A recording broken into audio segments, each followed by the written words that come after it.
Tēnei hui o te kaunihera o Rotorua. Welcome to this meeting of the Rotorua Lakes Council. Welcome to our staff, those who are tuning in live stream, and also the public that we have here today too. Just a reminder to please keep your mobile phones on silent. We will take a morning break around 11 a.m. and then a lunch break about 1 p.m. Before we start our meeting, I'd like to ask Councillor Lee to open us up with a prayer. Thank you, Your Worship, and this is an opening prayer borrowed from Central Government from Parliament. Almighty God, we give thanks for the blessings which have been bestowed on us. Laying aside all personal interests, we acknowledge the King and pray for guidance in our deliberations, that we may conduct the affairs of this committee with wisdom, justice, mercy and humility for the welfare and peace of Rotorua. Amen. Amen. Thank you very much, Councillor Lee. I now call for any apologies. We do just have one Councillor Waru will be joining us in about 10 minutes due to another commitment. May I please have a mover and a seconder that they be accepted? Moved by Councillor Kai Fong, seconded by Councillor Barker. All those in favour, please say aye. Thank you. Any declarations of interest this morning? There appear to be none. Any urgent items not on the agenda? I do have one around the Ombudsman report. Councillor Patterson. Thank you, Worship. Just a point of clarification, and largely for those people who are watching online today. I note that the workshop agenda has been changed with a particular portion that would have been of great interest to the people who submitted on the annual plan, and also the fact that we've spent, I think, 145 grand on the PARS strategy to come up with our policy towards the way we're going to be more active, which is one of our priorities. So I was quite surprised when I found this statement, and a note on the theme Premier Parks and Reserves. This is covered in our operational planning, so does not require workshopping today. Can someone clarify who our is? That would be referring to the Rotorua Lakes Council. As in this body here? Yes. Okay. I didn't think we did operational planning. I thought that was staff. We were governance. We are all the same organisation. Okay. So... Sorry, just to confirm it, that is the Rotorua Lakes Council for all of us, yes. So we will, even though it's not included today, it will be included at some point in our LTP workshopping.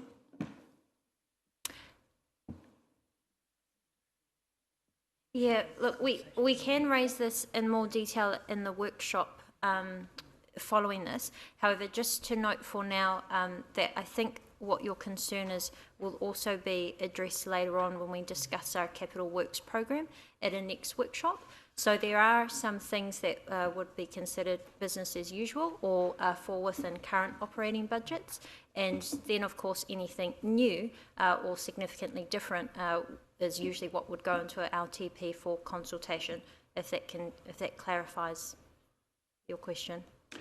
I was just concerned that we were told at the end of the last workshop that that would be included, and then we were prepared to come along and get involved in this particular topic, which is part of our priorities, being active, and it's gone. So I was just concerned as to why that happened. Yeah, and I think when we get to our LTP workshop after this, although we do have specific slides and proposals to discuss at that stage, of course there's an opportunity if you wish to raise it then, and we can get the relevant staff member to answer and ensure your concerns are addressed. Thank you very much. You're very welcome. Any other urgent items before I raise the Ombudsman report? There appear to be none, so just want to request that we add this as an urgent item. The Ombudsman report was released by the Office of the Ombudsman yesterday, following the publication of this council agenda, which is a week before, so that's the reason why I'm raising it as an urgent item. And also the reason for not delaying it to a subsequent meeting is to acknowledge the report as soon as practically possible following its release. So bearing in mind it was only yesterday, we have fortunately Una and her team have pulled together a little bit of a presentation that I'd like them to discuss now and speak to, that just gives a little bit of a background to the Ombudsman report and also the changes that have occurred, given that this is of high interest to our community and have already had a bit of national media interest on this. And just a reminder, this was the report that was undertaken starting last year, and it has taken some time to be released. So may I please have a mover and a seconder to that the Ombudsman report be dealt with at this meeting as an urgent item. That's moved by Councillor Wing, seconded by Councillor Lee. All those in favour, please say aye. Thank you. I'd now like to invite Una Hopkins to speak to a presentation. Okay.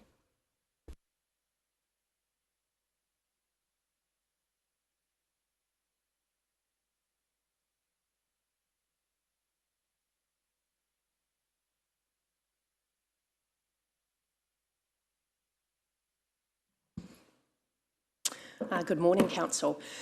So this morning I've been asked by the Mayor if I would just give an overview of the Ombudsman's report, the findings and the actions that this Council has put in place resulting from that report. So just a little bit of background to set the scene. So the Chief Ombudsman initiated a review, and that review included 8 councils and looking at their practices in particular around their meetings and the use of workshops. That review started back in August 2022 and sort of concluded around about June 23 this year. The Ombudsman report, as the Mayor has just previously stated, was published yesterday. So that's the first time that the results and the findings and his recommendations have been made public. We were fortunate enough that a draft report was presented to us back in May, and we were invited to provide feedback at that time. Although there were some differences of views raised for a number of the issues that were identified, the report was also seen as an opportunity that supported an internal review that was being undertaken in the governance and democracy portfolio area. And that review had commenced ahead of the 2022 elections. So it is best practice from a local government sector to recommend that in the closing out of a triennium and the commencing of a new one, Council does look at its processes and practices. And we did have that in play. And then when the Ombudsman report came out, it supported and added to that look of the practices and the support to Council and elected members. The findings from the Ombudsman report, there were a couple of significant ones based around the practices of workshops and whether workshops are closed or open. Around transparency and access, so that was around how easy is it to obtain information about meetings and workshops, minutes, etc. There was also findings around the use of public excluded parts of meetings, and then finally meeting minutes and the recording of workshops.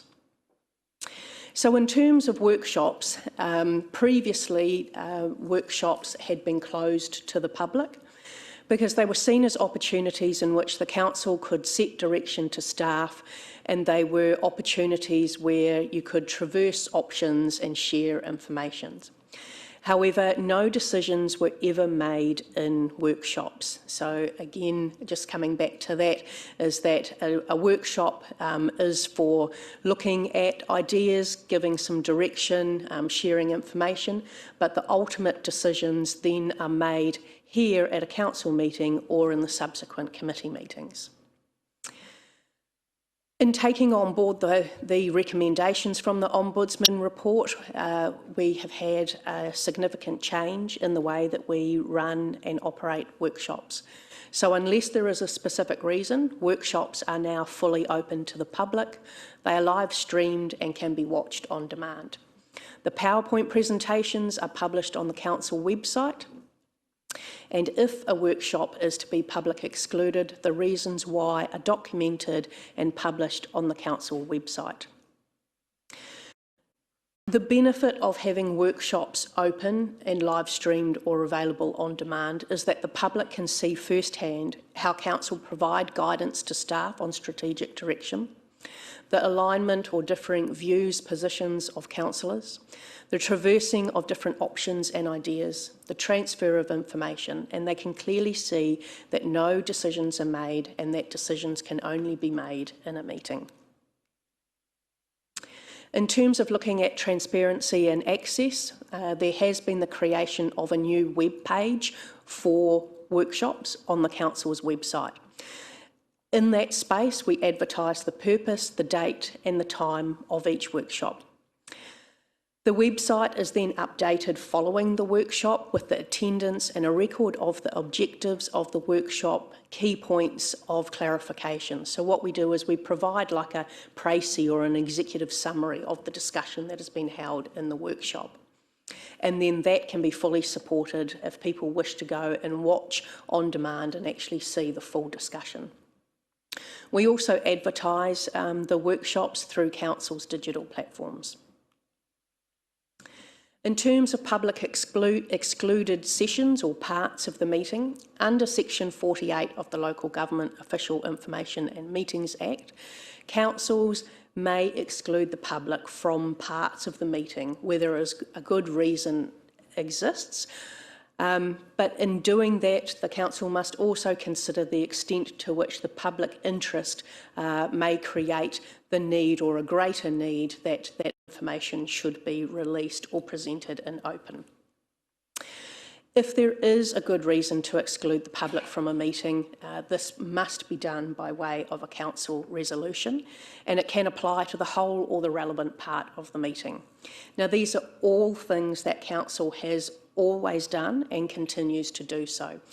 And a resolution to exclude the public is the decision made by the full council, and with the decision typically being informed by advice given by the council staff.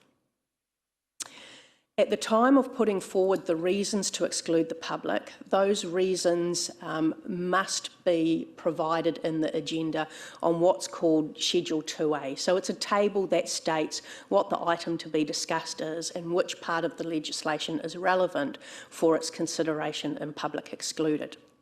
Now, in the report, the Ombudsman talked about the use of plain English to present why something would take place in public excluded. We've been doing within my team a bit of a desktop exercise around this, and what that's shown is that no one council uses the public excluded schedule in the same way, and no council has yet to master the use of plain English for this particular part of agendas. So that is something that we're working on. So that's on our improvement program, is to look at how we can incorporate that plain English approach into providing a greater clarity about what is being discussed in public excluded and why it might be. And I think we can look back on previous items that have been in public excluded to date, and there's been times where we have discussed the item in public excluded and then released the item with some information redacted as required. So there are a number of approaches that we can do in order to have that transparency around those particular items and decisions being made by the council.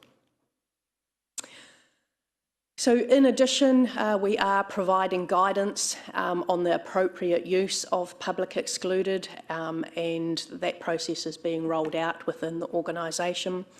And as I spoke about before, the use of plain English reasons are being developed, going back through a number of the historical reasons for why a council may consider something in public excluded. The Governance and Democracy team, in addition to all of that, are also taking records on the advice that is given to council ahead of a meeting as to why an item should be taken in public excluded. So we've got a really good track record developing to show the thought and the challenge between public interest versus the having something in a public excluded session. The final part of the report in terms of sort of those significant areas was looking at meeting minutes and the records of workshops. So if I just take the meeting minutes to start with. So our current meeting minutes are in line with the requirements of the Council standing orders, where the main point is to note the resolution and record whether the motion has been supported or not. And this is common practice across the sector. In the Ombudsman report, it recommended a higher level of minute taking and recording of the voting for transparency purposes. Now, there is a challenge with that, so a higher level of minute taking and staff being put in the position to take a higher level of minutes, keeping themselves in an apolitical environment, and they must act to do so.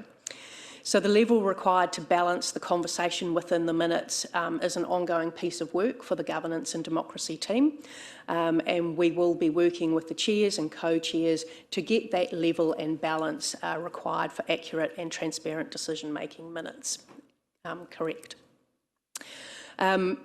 In addition, again, and not forgetting that the entire council meeting is live streamed and available on demand, so there is always a complete, transparent and accurate record of the meeting. In terms of workshop records, there is a whole new practice around this. So following the workshop, a précis or an executive summary of the workshop is added to the website, and all of the presentations are available also online. And workshops, as we've spoken before, are live streamed and are on demand. In terms of ongoing work, there is a big piece of work going on within my team and then for the organisation around producing a suite of guidance and training material, and we're currently rolling that out.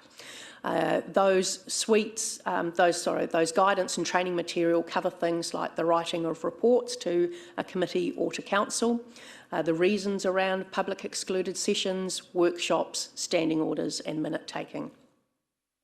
We also have a piece of work underway where we are investigating new equipment to support the live streaming, online attendance, online voting and decision-making analytics, and that will be included hopefully into the LTP 2024. We've also got ongoing work with the chairs and co-chairs on best practice meeting protocols and training, etc. So those are the key parts of the Ombudsman report that I wished to highlight to yourselves. I'm happy to take any questions on what's been covered or on other parts of the Ombudsman report. Thank you. Councillor Patterson. Thank you, Your Worship. Thank you for your report, Una. Just with regards to the release of confidential minutes that we decide that after a certain time they will be released, or they are released pretty much straight away once the financial details have been redacted. Do we actually have to notify that at the council meeting when they will be released? So we have a process in place, and actually to note there that that was actually something the Ombudsman was highly complimentary of our process there, is that regularly at a council meeting we bring to you a report which is the release of confidential items, and it lists out the items there that are now being made publicly available. He thought that was really good practice, and we continue to do that. That is almost like a summary though, and it's a bit of a catch-up. So what we do though is if we are aware of something that is now able to be released, we will update the website accordingly, so you'll be able to see the release of either the report or the minutes or both. And then there's the catch-up process with that report that comes through to council on a regular basis. So just one more question. So when we're actually having that meeting in confidential, don't we have to say we will make these minutes available tomorrow, next week, whenever? Don't we have to stipulate that? No, we don't. There are a number of reasons why there could be quite a considerable amount of time between a decision being made in confidential and when that might be released. Often those are related to a contract and the closing out of a contract and the likes. Some instances we will though put in a date by which it will be released as well. That tends, having a date within a resolution does tend to make things a little bit easier for the team in terms of ensuring that they are released at that date and gives us something to track, but it's not an essential. But of course, it also shows an intent to actually release them by this date. Yes, it does. Thank you. Thank you. Councillor O'Brien. Thank you, Your Worship, and through the Chair, thank you, Una, for your presentation. Could I just ask, in light of what you've put up there, which I fully support, can I ask, how do we reconcile what you've put up there with us having a workshop off-site about a month ago? How will we reconcile that if we're doing workshops off-site which aren't being captured, where the public can't attend or can't be captured live stream? How does that work moving forward? Thank you. Thank you. So as I explained earlier, so again, that is on the website and a summary of what is covered in that session is presented and a reason for why that may have been off-site and not available to the public is provided. Councillor Lee. Thank you, Your Worship. Thank you for your report, Una. You said that no decisions were ever made in workshops. I guess it's a matter of public record. I was a bit of a critic of the previous council and some of its practices, and one issue I took a deep dive into was the representation arrangements issue.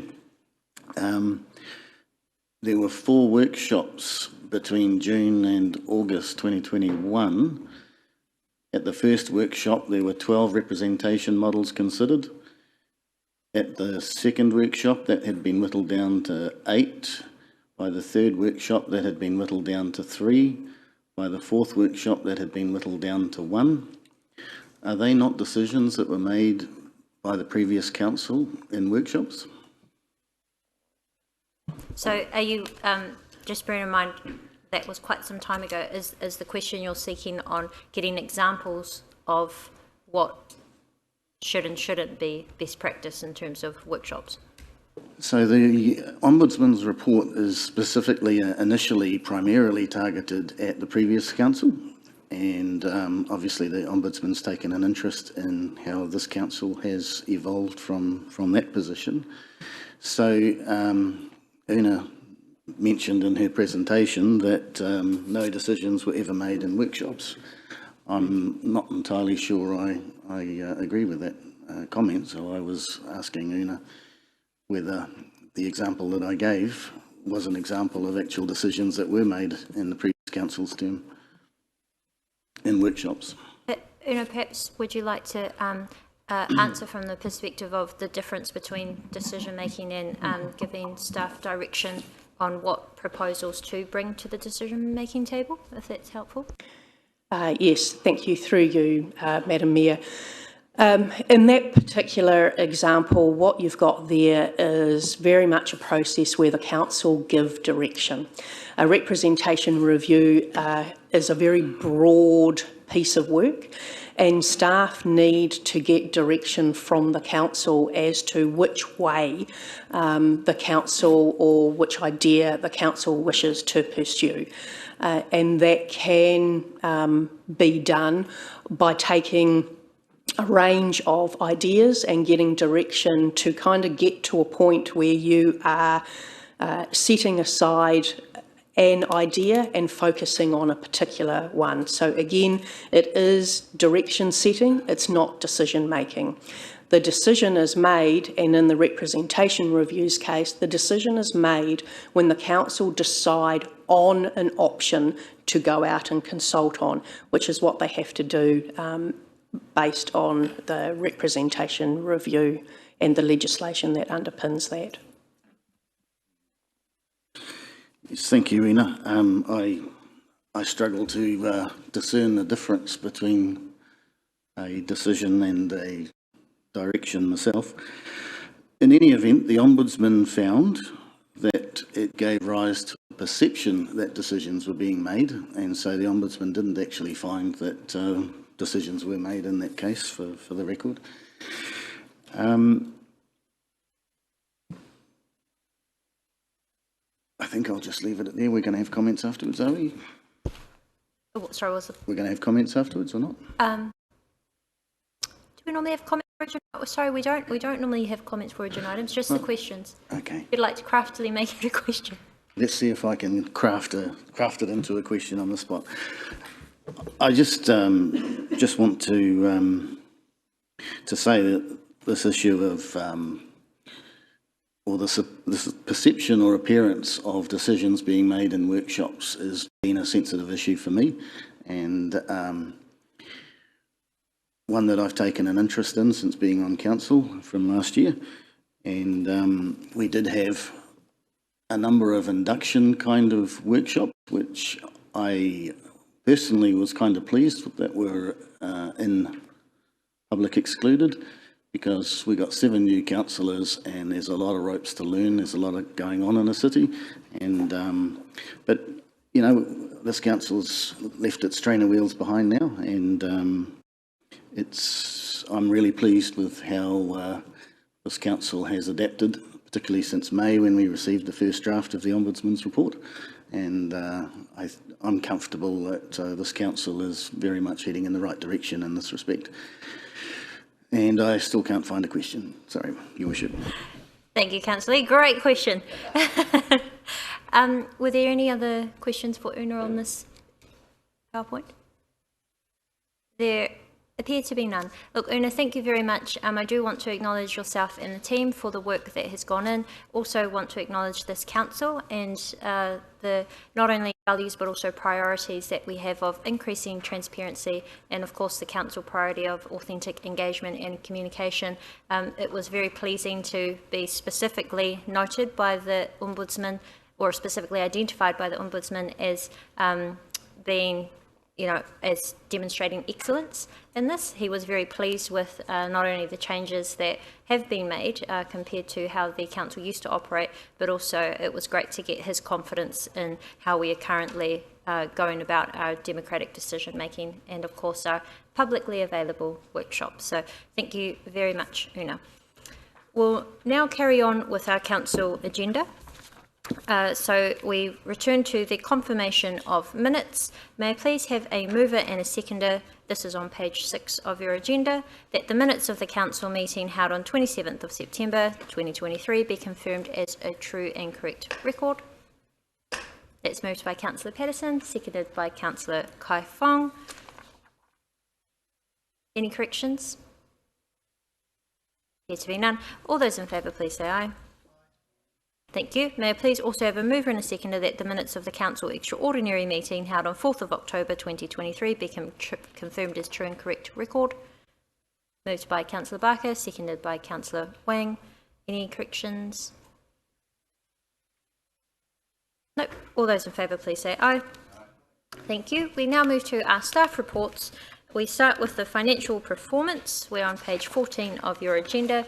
And can I please have a mover and a seconder to receive the report financial performance for the 3 months ended 30th of September. Moved by Councillor Brown, seconded by Councillor Kai Fong. All those in favour to receive, please say aye. Thank you. Now I'd like to invite David Jensen and Thomas Colley to overview their report. I believe you have a PowerPoint today as well. Good morning, Your Worship. Good morning, elected members. This report covers the first financial quarter of the 2023-24 financial year. I'll take the report as largely read, but there are some aspects I'd like to cover in this presentation.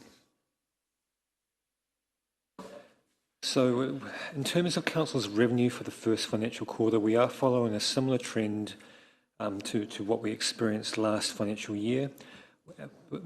Our income is currently 8.1 million behind budget year to date, and that's largely driven by those capital subsidies tied to capital projects that we are behind budget year to date because we haven't completed enough of those projects to claim that capital revenue. So 8.1 behind budget year to date.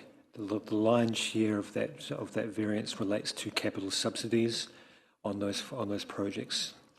User fees are lower than we would like to be year to date. It's something that staff will continue to monitor through the remainder of the financial year. However, that has been offset by higher rates, investment income and operational subsidies.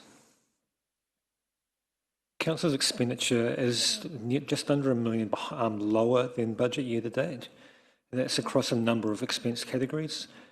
I think it's, with being one quarter of the way through the financial year, we are currently forecasting to be on budget by year end, but we'll continue to monitor that as we go through the remainder of the financial year. I think just drawing attention to the P&L that's included, the profit and loss statement that's inside the report, you will see that salaries are ahead of budget year to date, and that is linked to the timing of when we capitalise staff cost. So there's no increase, in the cash and the salary cash. It's more how it's treated. We do go through a process of understanding what aspects of the salaries we've paid go towards capital projects, and we include that in the cost of capital. There's been at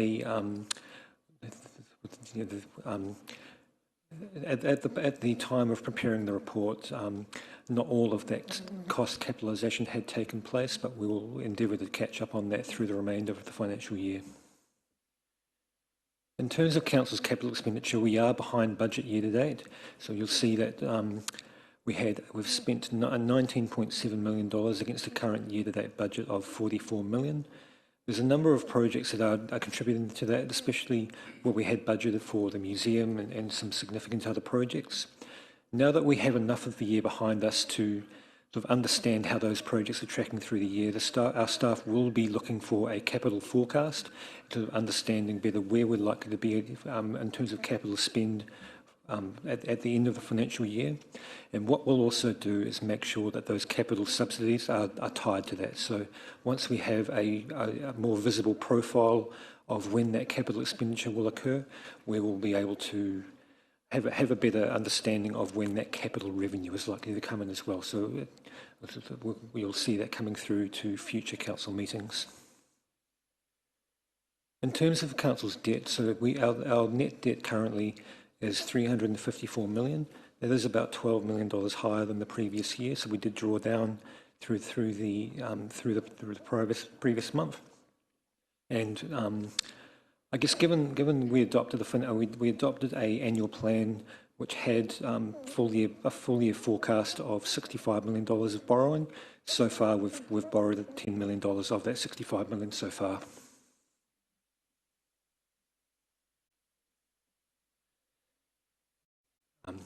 So the P&L is included as per the council report. I think I've covered off a number of aspects in the previous slide. And then just coming to where we are, in terms of the headline number, the full P&L shows a negative variance to budget. However, most of that is due to the lower capital subsidies. Council does in fact have a small operating surplus. So in cash terms, we are running a small capital surplus. It was about $900,000 last month. It's $627,000 this month, and then offset against lower capital subsidies and lower development capital revenue so far this financial year.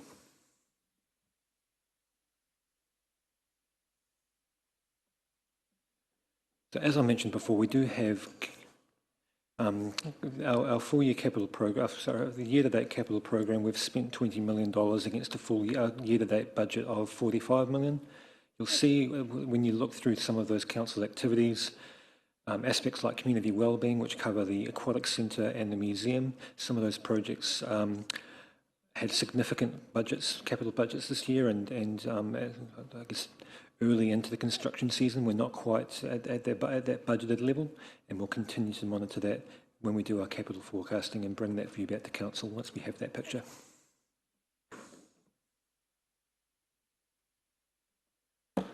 I'm happy to take questions on either the report or the presentation if elected members have questions. Thank you, David. Councillor Patterson. Thank you, Your Worship. Thank you, David. Thank you, Thomas. Just from the actual report, on page 17, it talks about the maintenance expenses, which include reactive maintenance of council buildings. Obviously, we had a few issues with the EEC. Where is that with the roof? Those sheet of irons on the roof of the EEC have now been replaced. So we didn't have issues at the EEC with maintenance. You'll just recall that when Cyclone Gabrielle came through, one sheet of iron was lifted and damaged two others, and so there was an insurance claim, and our roofer has now repaired those. Fantastic. Thank you. Councillor O'Brien. Thank you, Your Worship. Through the Chair, thank you, gentlemen. Could I just ask, events and venues down 407,000 under budget. Could I ask, what's the breakdown between EEC and SHMPAC with that loss? About 50-50. About 50. Okay, thank you. And second question, could I ask, what's the breakdown in I see the investment income is 162,000 down. Could I ask what's, given the explanation you have there, it's between the interest earned and also any dividends. Could I ask what's the breakdown there? Have we received any dividends from any of our CCOs?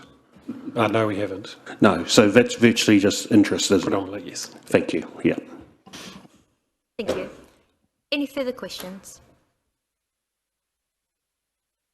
Nope. Thank you very much. Thank you, David, for the presentation. We now move to our rates remissions on page 19. Can I please have a mover and a seconder to receive the report, rates remissions, additional properties affected by lake water levels be received? That's moved by Councillor Waru, seconded by Councillor Lee. All those in favour to receive the report, please say aye. Against? Carried. Back to you, David and Thomas. Thank you, Your Worship. This is, I guess, additional properties that have come as a result of the previous discussion we had back in the August meeting. We did signal that there would likely be more properties owners that would be approaching us for this remission. And so these are the latest with regards to that have been approached, where council officers have gone to inspect and feel that it is consistent with the previous remissions that were given. Just talking to Stavros earlier, lake levels, while they have dropped, the road itself is still not quite open, and he believes and his team believes that the lake level will need to drop another 250 millimetres before the road can reopen, and these properties that are affected will likely need a whole summer of good weather before the lake levels recede to the point that these properties can be used the way that they should be intended. So with that, the staff recommendation is to apply a full remission for the year consistent with the previous decision, a previous meeting. Thank you very much. And councillors will recall that previously an option was for 50%, but after discussion at the council table, the councillors requested 100%, which is why that has been suggested for this. Any questions? Yes, Councillor O'Brien, followed by Councillor Waru. Thank you, Your Worship, through the Chair. Thank you, gentlemen. Could I just ask, sorry, is this amount on this table here additional to the previous yes, it is. Sorry, requests? Right, so what would the running total be approximately now? I think the last ones were 30,000, so I think this is 20, so 50,000 in total, is it? Right. So 55 in total. 55, thank you. And could I ask a couple of quick, sorry, I've read from your report that we've visited and appraised those properties. Can I ask, is it likely that there are any more properties who may, for various reasons, have not applied yet? Are we confident that we're sort of getting to the limit on this, or do you think there's room for this to raise significantly more? Thank you. I guess there could be. Remembering these are the properties that, and the properties owners that have come through from the welfare process that council has put in place with regards to officers working with their community. So it probably is the bulk of them, but I'm not too sure as to whether there is a handful that may not have been included just yet or inspections, but I think the feeling is this is the majority, if not all of them. Thank you. Just one quick follow-up. Could I ask, do we have any room or latitude to apply to EBOP to help compensate us, because this is obviously not a matter that we control the lake levels. And I appreciate EBOP have been, BOPROC, whatever they're called this week, have been very generous also in allowing subsidies, shall we say. But this is obviously a significant amount of money and may increase. Do we have any capacity to seek, shall we say, financial support from BOPROC? Thank you. Obviously, the Regional Council has consents with regards to managing the lake levels, but with regards to that question, that's probably not in my level of expertise to provide advice on that to you. May I ask who would be, whose purview that would fall under? Stavros, I wonder if you have any comment on that, please. Thank you, Your Worship. I think the Bell Plenty Regional Council's view is that the lake levels are where they are by natural events and they have no control over it. And therefore, we are responding to the impacts of that natural event to our own ratepayers. The Bell Plenty Regional Council does not accept that lake level management, and those levels are within their power to influence. And I believe they have also given 100% rates remission? Correct, Your Worship. They are providing 100% rates remission as well to their rates. Yep. Thank you. Any further questions? Are there any comments on this item? Councillor Maxwell. Apologies, I should ask for a mover and a seconder to allow comments. I'll move. That's moved by Councillor Maxwell, seconded by Councillor Wang. Go for it, Councillor Maxwell. Thank you. No, I'm happy to move the motion again, and this is a little bit extra. 55k, I think, is a small support to help our lakes ratepayers to get their lives back to normal.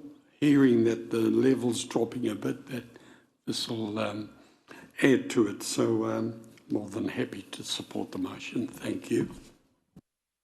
Thank you. Councillor Wadu. Tēnā koe te marukura, tēnā kōrua. Thank you for the kōrero. No, just I learned a new word today, BOPROC. But anyway, I think this is a no-brainer. This is a no-brainer. We should be supporting those who have been affected by those by the floods out there. But also, I think there's some work to do moving ahead to sort of build that resilience again.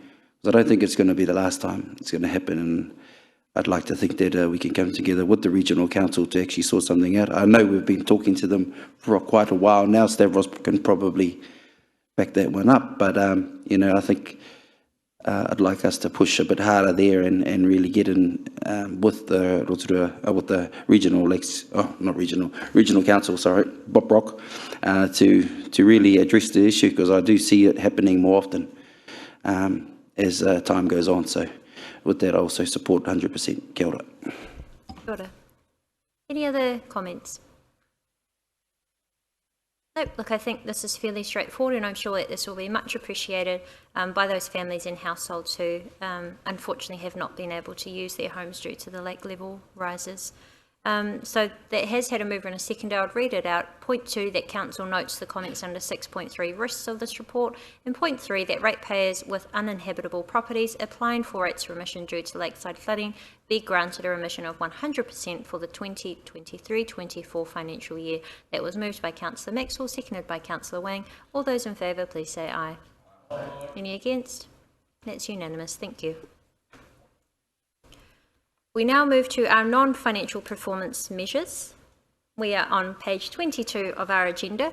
Can I please have a mover and a seconder to receive the report, draft non-financial performance measures for the 2023 financial year? That's moved by Councillor Barker, seconded by Councillor Brown. All those in favour to receive this report, please say aye. Thank you. And now I'd like to invite Greg and Una to overview the report and speak to their presentation. Kia ora koutou. Good morning, everybody. Thank you, Your Worship. I would just like to take this opportunity to provide a little bit of background about our performance measure framework, as well as run through our draft financial and non-financial performance measures for 2022-23. So the focus of a non-financial performance framework is to track the progress of the long-term plan from a service delivery perspective. The current framework is in place from the 2021-2031 LTP and is currently under review for the 2024-2034. What it is it serves to set the level of service that the community can expect from us within the funding envelope that the Council adopts. It measures the progress by setting targets seeking to be achieved, and we use the results to set about improvement plans for service delivery into the next year. So we have a performance management framework based on 8 activities currently, which is our community wellbeing, community leadership, district development and regulatory, roads and footpaths, sewerage and sewage, stormwater and land drainage, waste management and water supplies. We have 55 measures across all of these activities. So how did we do? So for our draft 2022-23 financial year, 50 KPIs out of the 55 have been reported on. We've got 58% that are currently achieved and 33% that are not achieved, with 9% not measured. So in comparison to the previous financial year, 65% were achieved, 27 not achieved, and 7 not measured. Critical staff shortages have driven non-achievement across some of our housing delivery targets. We've got inflation, some adverse weather conditions across some of our roading results, and we've got some customer satisfaction across our certain activities are lower than previous years. So with that, I'd like to go into the activities and just give a brief overview of each activity. Community wellbeing has 11 measures. 45% of those have been achieved, 36 not achieved, with 18 not measured. We've had an increase in the number of people participating in community programs. We've got satisfaction across our open space network. With the closure of the aquatic centre for renovations, that has affected our Learn to Swim programs. And then our neighbourhood matching fund, we had the quarterly advertising was delayed to ensure that the criteria could be aligned to Council's new priorities. Community leadership, we've got 4 measures, 50% achieved, 50% not achieved. We've got an increase in reach across our Let's Talk platform, and we've seen that through a lot of our engagement and consultation over the last year.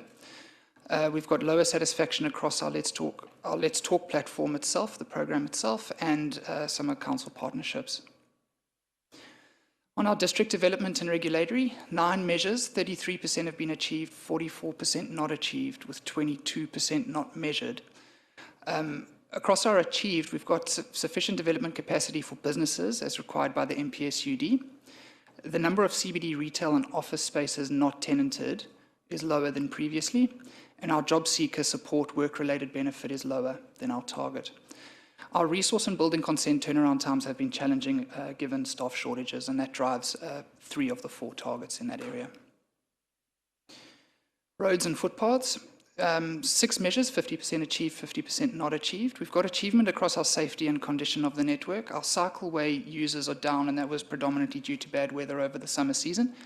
And then our road resealing was reduced due to significant cost fluctuations. Stormwater and land drainage.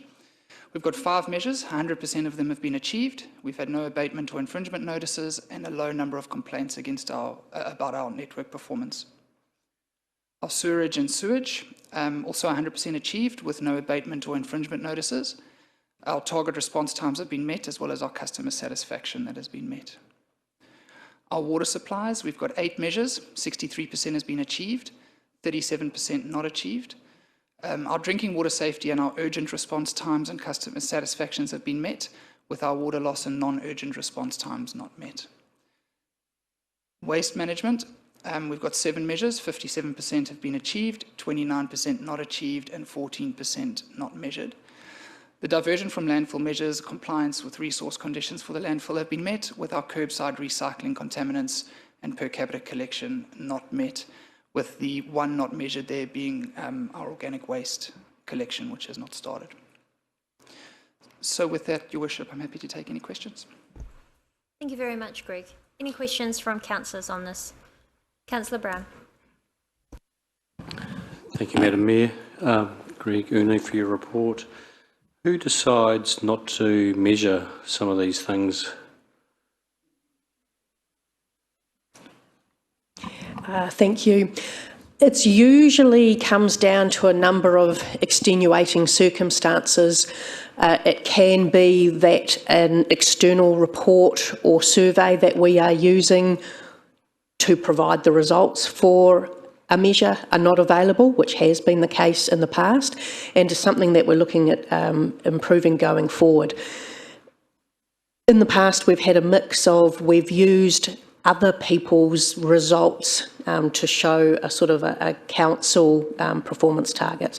And that does provide that element of risk that if that organisation doesn't produce that report in that year, then we can't measure it. So going forward, we're actually looking at replacing those types of reports with being able to have the information or the data that we actually hold.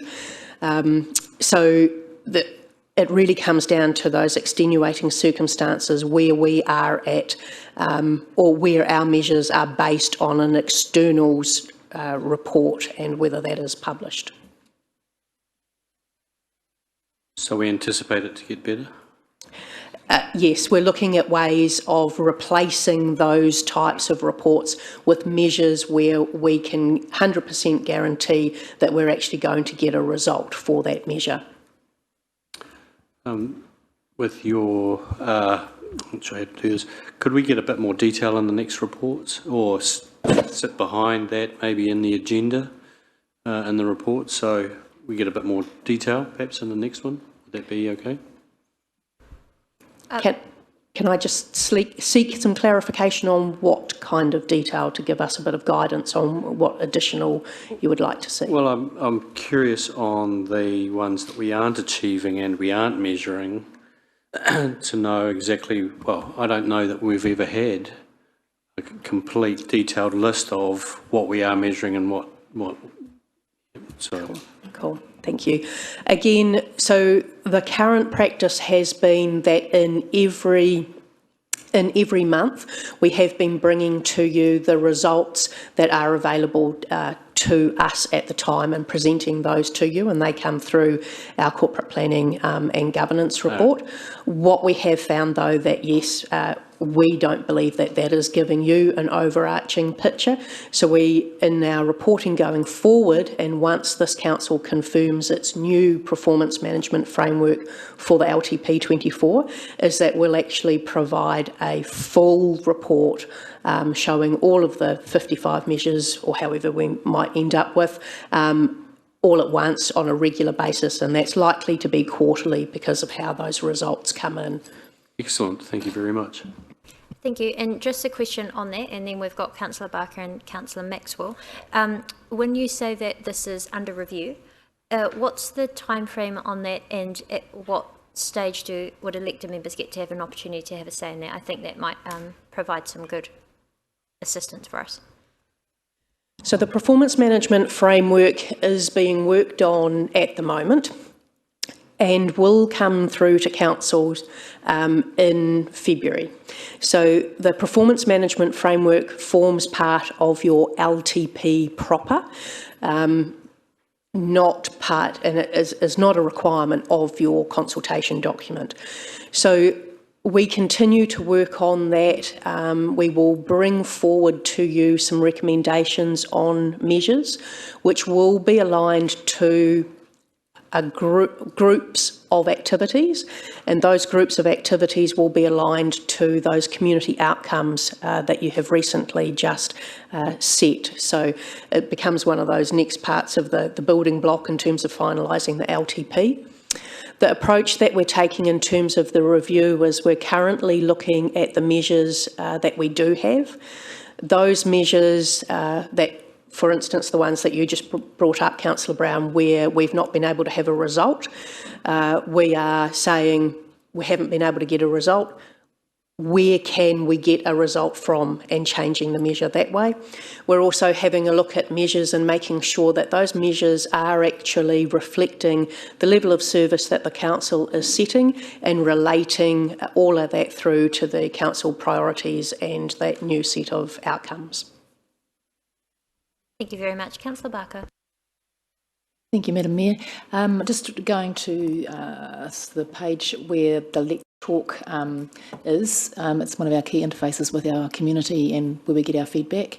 I noticed from the 21-22 result of 85% satisfied, we've gone down to 74. There's obviously some feedback on that. Could you just give us a little bit more detail about why the drop in satisfaction and what we're going to do about it? Sure. Thank you, Councillor Barker. So we've been looking at ways to improve our platform for quite some time, and also including in that the engagement that we get for the survey. So that varies from year to year as to how many people engage with us on the survey. What we're looking at is how we can actually incorporate the survey as part of every piece of engagement that we're doing, so that we can actually ask these questions from everybody during the year, as opposed to sending out this as a once-off and hopefully get a handful of responses. So that's one improvement that we're trying to make on that.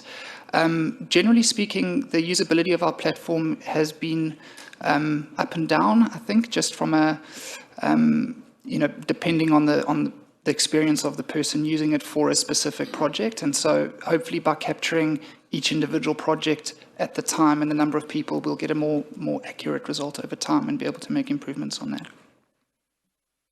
Thank you. Yeah, it's a key piece of work, and it's often a place where, that's the first place people go to give us feedback and engage, so it'd be really good to get that, improving.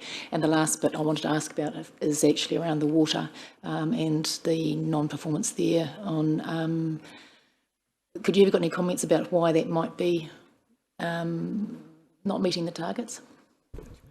What page? And Stavros, we may need your assistance.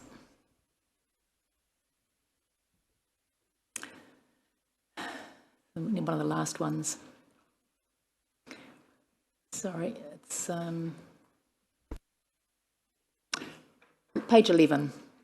Maintenance of the reticulation network, 33% is the value that should have been less than 25. It's regarding water loss and also maintenance.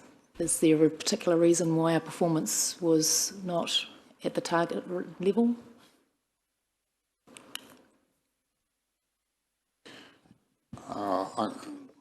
Through your worship, I think I will remind councillors that in early July I have made a presentation to you about the water supplies. I did identify to you that our water network is more than halfway through this design life. In other words, our network is 50% consumed, so we've got a significant backlog of renewal processes. So although we are trying to reduce unaccounted for water, the rate for which we are renewing our assets and the way we are responding to those levels of unaccounted for water is not consistent with our long-range expectations. I think there are two questions to be answered here. One is that, is the level of unaccounted for water acceptable? And if we want to reduce it even further, how much more investment we want to make into that condition of the overall network, and what is the economic benefits of making that investment? So these are discussions you will address during the long-term plan considerations. And the reason for that is that these are significant investments or under-investments in the network over a significant period of time that you cannot catch up overnight. Thank you. Thank you. We've got Councillor Maxwell. Thank you, Madam Mayor. My question's about water as well. So Greg Una and possibly even Stavros. Personally, I believe Rotorua water is very good and plenty. Other parts of the country are showing expression and concern about their water. The question I have is, can you assure us am I correct, our water is actually some of the best, very good, and primo? Yes, Councillor Maxwell. We've fortunately had a number of updates that do confirm that Rotorua Lakes Council has consistently met our drinking water quality standards. Thank you. We've got Councillor O'Brien followed by Councillor Waru. Thank you, Your Worship, through the Chair. Thank you, Greg and Una, again. Just 4 very quick questions, please, if you could. In the presentation, the report that you've given us, the breakdown of the KPIs, it says on several, it's almost, one could say, copy and pasted, around issues about problems with staffing in our building consenting and planning teams. I find that somewhat hard to reconcile when last week I asked Mr. Gaston at an LTP workshop whether he required further support or whether we as a council needed to increase that support moving forward. And we were assured that current staffing, along with independent contractors, were more than able to work with what they have. So I find it I'm finding it hard to reconcile how we're using that to say why we can't achieve things, and yet when we're asking questions, the staff are telling us nothing to see here, no issue. Can you help me out how we would move forward with that? Well, yeah, through you, Madam Chair, that's not something that Greg and I can answer questions around Mr. Gaston's staffing. I'll just defer over to Gina, maybe. We will ask Mr. Gaston to give a fuller discussion on that. I've just asked him where he is. But in short, though, there is a recognised, we have reported a number of times about the difficulty of recruiting into that team. So there are significant recruitment problems, particularly into the planning team. So we know that that is an issue across the country, that there is a shortage of planners. So that's separate from the building inspector team. So there are shortages in different parts of his team. He's able to recruit into some of his team, but there are long-standing national shortages in some areas of his team. Fully understand and appreciate. Thank you for your answer. Again, though, the reasons given were put into this report. And as I say, I asked directly last week whether this council should, if further financial support was required. Again, I just go back to the answer we were given. It's hard to reconcile, but we'll leave it there, so thank you. Could I ask on the community leadership, some of these, if I may ask, one of the targets, for example, was under create a sense of trust and confidence within our community around council's decision making, and the measure is no decision is overturned by a judicial review. Now, with all due respect, given the Ombudsman's reports to us, and also concerns that I've heard raised at the 2 audit and risk meetings that I've been to, that seems a very basic measure on a pretty important topic that you've raised. Would that be fair, or do you think that's... I just find the measure itself from one particular is a very low bar for me. I have to say that. Thank you. Through you, Madam Mayor, thank you for the feedback on that. I guess just recalling that these measures were set some three and a half years ago. Establishing the performance management framework is a very difficult thing to do, so any opportunity to sit down and get some feedback from you on another measure you think is appropriate going forward. Happy to get some feedback on that. At the time, though, when these measures were set, we were not investing in expensive customer surveys to ask people directly about that sort of trust and confidence in decision making. So the fact that a council can make and does make many decisions over the course of a year, to know that those decisions are being made in a robust situation can be determined by the fact of if people challenge that decision-making process that the council undertakes has been seen to be robust, and that's what that measure was looking to achieve there, but always open to developing new ways of measuring that going forward for the LTP, the next LTP. Thank you for the answer. Community wellbeing, it states that we have 2 community plans. Could I ask who those 2 groups are? Sorry, can you repeat that? Under your community wellbeing, it lists that there are 2 community plans in operation. I'm sorry, I know that there's definitely the east side one. The other one escapes me at this point. Sorry, I'll get back to you on that one if that's okay. Okay. And could I just ask very quickly, so how does a group, would that be through thriving communities that they would approach? Thank you. That may be of some help to some councillors. And my final question, could I just ask, under district development, we have job seeker numbers. May I ask you, if we fail that achievement, how do we rectify that as a local council when it's government that, by and large, finances employment opportunities?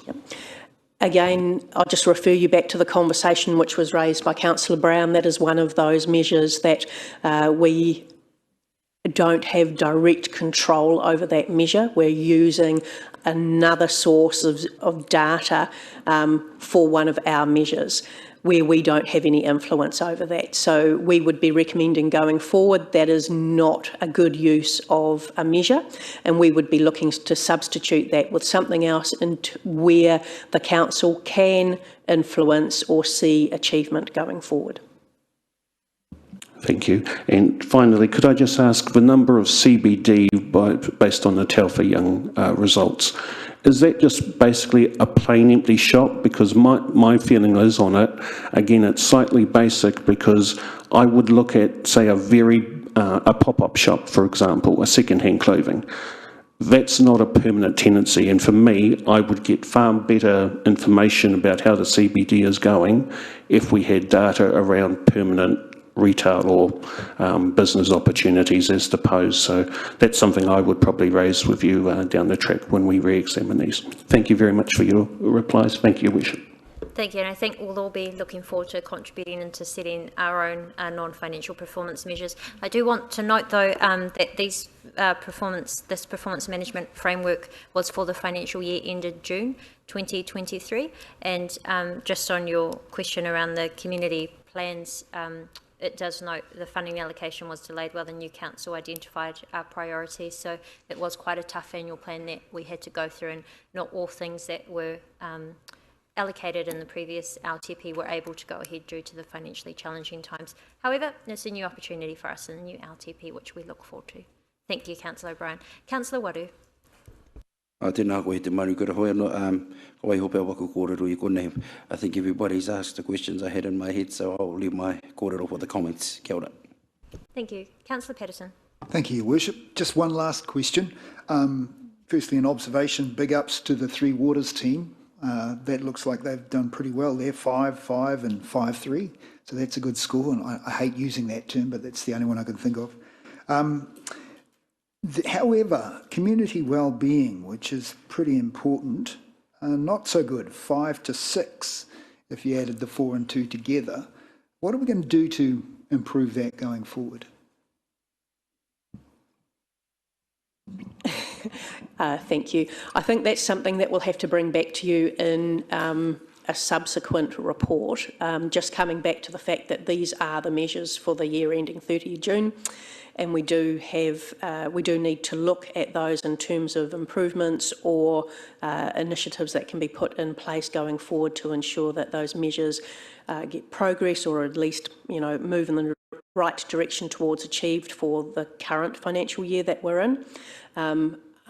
I can't answer those questions directly at the moment. That's something we have to discuss with the GM of that area, and we can come back to you with that. Great, thank you.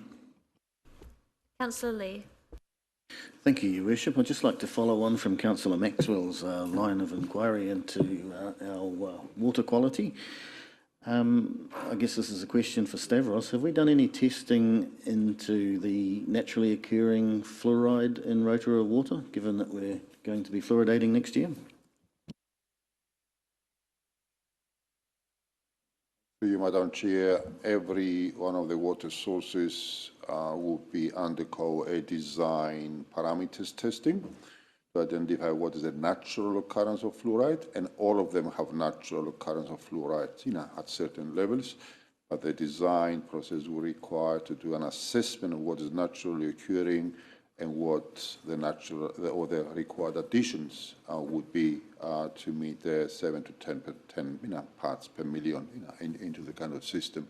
So that work is now in progress because we are progressing the design process, and if you would like at some point in time later on to report to you as part of our progress reporting in infrastructure matters.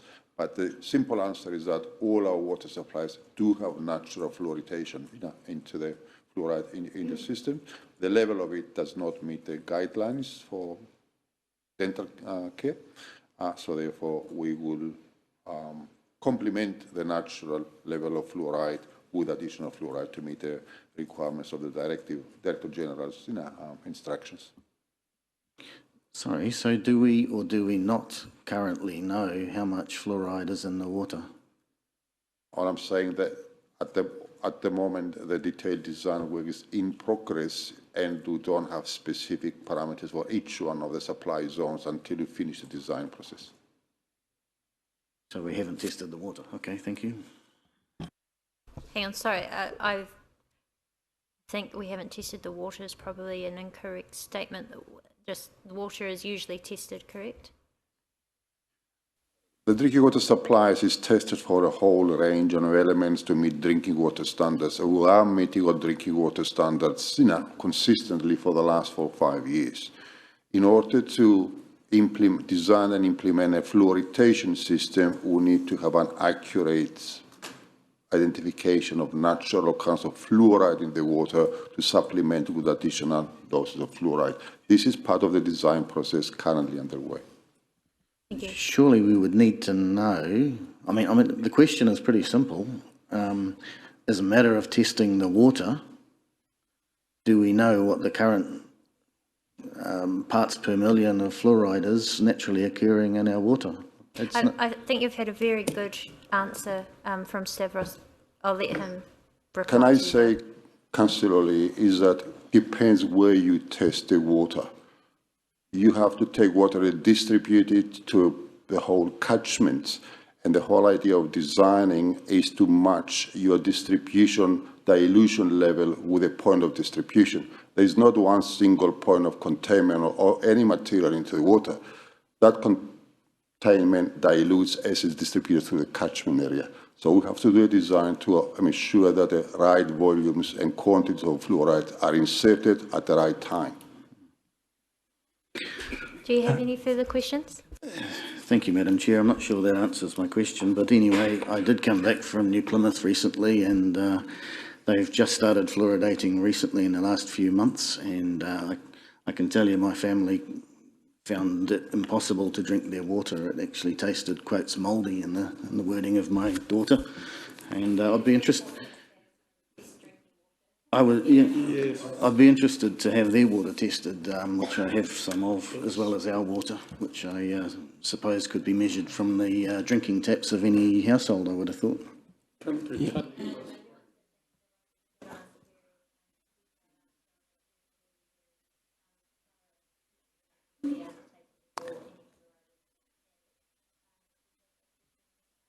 Sorry, Your Worship, sorry, I could just as an add-on to that, I probably could refer Councillor Lee to the discussion that we had on fluoride quite a few meetings ago in the Infrastructure and Environment Committee meeting, where we had Stavros and Eric Court present on that. And I did ask a question about the natural occurring fluoride in our water supply, where Eric did give us a number. I think it was around 2 or 3 parts per million. So they do. Thank you. Look, I think we're strolling a bit outside. I have allowed it. However, I think we've had very good questions. Were there any final comments on the performance management framework before we move on? Councillor Waru. Is it comments or questions that you mean? Comments now. We don't need a mover and seconder because we've already had that to receive the report. No, just going back, so thank you, Te Manukura. No, just carrying on about on some of the kōrero that I've just heard here around the performance measures. Just maybe time for a bit of a review there, because I think there's some things in there that are a bit, I suppose, we may have trapped ourselves, for want of a better word, better expression, because there's things that are out of our control. and yet we use that as a measure, i.e., for example, the building consents now says are under 20 days, but that's all depends on how quickly the customer or the client is responding to the requests and things like that. So I just think, yeah, but time for a bit of a review. I know it's a hard mahi, but I think we better get our LTP sorted before we do all that. Kia ora. Thank you, and I think we'll look forward to that in about February, Una has indicated. So that's probably plenty of discussion on this. Thank you very much, Greg. Thank you, Una. We now move to our next item. Can I please have a mover and a seconder that the report adopt revisions of the significance and engagement policy be received? Moved by Councillor Lee, seconded by Councillor Barker. All those in favour to receive the policy, please say aye. Thank you. And back to Greg and Una to overview this report. Thank you, Your Worship, and through you again. As part of the LTP, one of the jobs that we need to do is review our policies. This is one of those, and so we've done a review on our significance and engagement policy and made some adjustments to basically seek better clarification on some of that, or provide better clarity to the community. With that, I'm happy to take any questions. Thank you very much, and thank you for also attaching the track changes in Stella as well. Are there any questions on this item? Councillor Lee, followed by Councillor Patterson. Thank you, Your Worship, and thank you, as the Mayor said, for the track changes version. That's very helpful.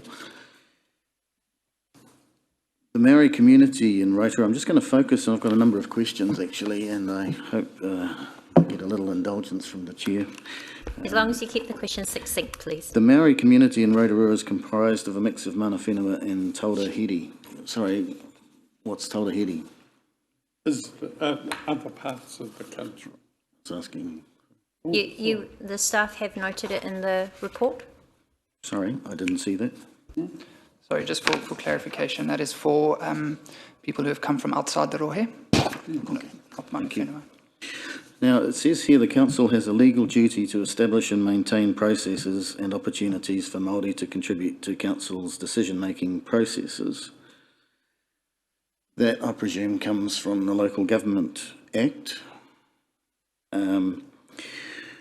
Is there a legal duty to give Māori entities the opportunity to participate in the drafting of documents before they get put out for public consultation?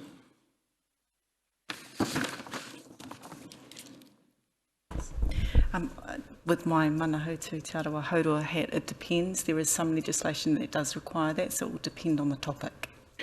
Well, the future development strategy was consulted with something like 15 to 20 iwi entities before the elected members even got to see it. That's one example. Point of order, that's kei te he. So, point of order, that's incorrect. Actually, there were a number of elected members that were joined those workshops and those discussions as well at the time. Was that the previous council? And at the same time as well, there were also a number of workshops with others, including developers and experts in those areas. It was very comprehensive, and through the FDS process, there has been a significant amount of praise towards Lakes Council, Rotorua Lakes Council being a real excellent example of the consultation process. Okay, switching to the medium density residential standards then, I understand that Te Tātou Te Arawa and the Te Arawa Lakes Trust were consulted before Council decided to put in a submission to central government. Point of order, Madam Chair, is this on task or what? Sorry, Councillor, thank you. We'll note the point of order for relevance. Councillor Lee, apologies if that is quite outside of what we're discussing, the significance and engagement policy. Do you have any questions regarding the policy itself? Madam Chair, the mana whenua and taurahiri engagement has been significantly beefed up as evidenced by the track changes. So this is the area that I'm focusing on in the significance and engagement policy. And so obviously those two iwi entities were consulted and none of the public were consulted. So I'm wondering how what the basis of that was in relation to the significance and engagement policy. Councillor Lee, just a reminder that this is what we're discussing right now is our opportunity to look at the policy and ensure that you are comfortable that the significance and engagement policy covers any of your concerns, but also provides adequate opportunity for consultation or any levels of engagement in future. Yes, well, I'm raising these issues because I'm pretty concerned about the beefing up of this section, and so I was hoping for some answers. I could ask another question if the questions don't want to be answered. So it's not a matter of it not being answered, it's just completely irrelevant to what we are discussing. These are actual live examples of how the previous significance and engagement policy was used. Exactly, the previous one. We are now discussing what you wish to see in the current one. So what would the current significance and engagement policy say in regards to the future development strategy in the NDRS? In regards to consultation of iwi entities before the public get to be consulted? Councillor Lee, the future development strategy is developed under the National Policy Statement for Urban Development, which requires that the FDS must be informed by tangata whenua values. We can only ascertain that by asking tangata whenua what the values are. But is there a legal requirement to ask them as part of the drafting process as opposed to allowing them to submit as other members of the public would submit? Yes. Yes. I'd like to be provided with that authority, if I may, please. Thank you. We'll note that and send you through the information. I'll also just ask if the wider councillors can be CC'd into it. I think it would be very good for your to inform you as a decision maker. My next question concerns the fact that under the previous significance and engagement policy, I presume, we haven't yet consulted the public on the fluoridation of Rotorua's water supply, and I would have thought that that was a pretty significant issue. What does the new significance and engagement policy have to say about that? Councillor Lee, I appreciate that these are significant issues to yourself and perhaps some others in the community. This is not, we're not discussing specific issues. What we are discussing is the significance and engagement policy. So if you have any questions regarding that specifically, if you could please go to that. Otherwise, we do have a number of other councillors wishing to ask questions. Sorry, Madam Chair, I thought these questions were entirely in line with the subject matter in question. Given the lack of responses, I won't be able to support this, any changes with this significance and engagement policy. Thank you.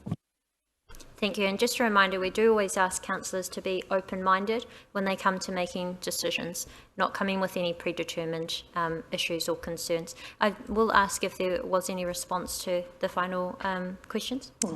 Thank you, Madam Mayor. Look, I just want to sort of make it clear that the significance and engagement policy is a framework. What it does is it sets out to the community some guidance on how the council may engage. So it's just setting a framework. Each time we come to a piece of work, the teams will sit down and will work on an engagement plan.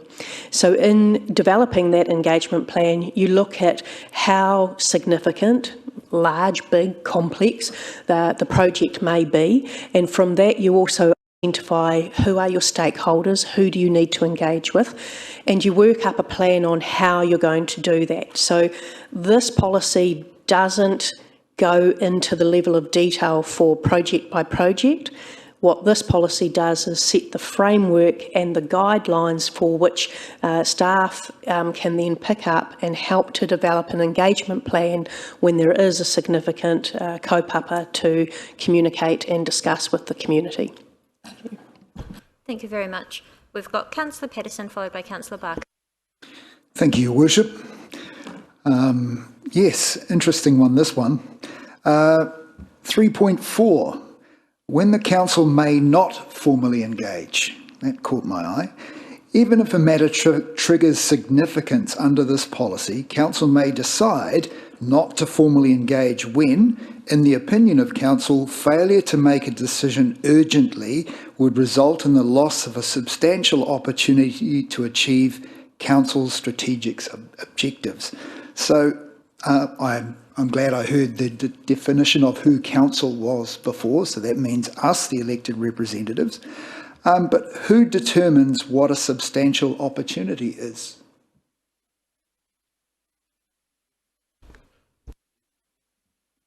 That would come through a discussion with the chairs and ultimately the mayor. So if there is, you know, with that kind of framework, there will be discussions with chairs and the mayor as to whether or not the significance of that permits going out to consult or the need to make a decision then and there. So would that still lead to this group making that decision before it went any further? Depends on the kaupapa and the significance of that. Talking sort of in vagaries is a bit difficult to do, sorry, Councillor. Okay. And then who judges that engaging with our community would be detrimental to the Council's strategic objectives? That's kind of odd. Detrimental to our strategic objectives if we're talking to the community. Do you just want to note what page that's on if you have it? So that 3.4. Okay, we'll just give staff a moment to find that. And just on your previous point, well, they are finding that, perhaps an example would be like in a civil defence emergency when there is a real risk of loss of life, is when a decision could be just made straight away. There are also, don't forget, delegations that are applied in terms of what's that level of threshold, whether it's financial or community interest on which it will need to come as a vote of council. Yeah. We'll just see if the staff, if you could please repeat just your last question. Sorry. Who judges that engaging with our community would be detrimental to Council's strategic objectives?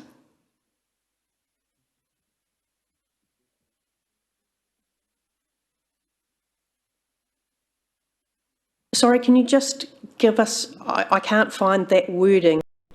What point are you under? 3.4 of the significant and engagement policy, not the staff report.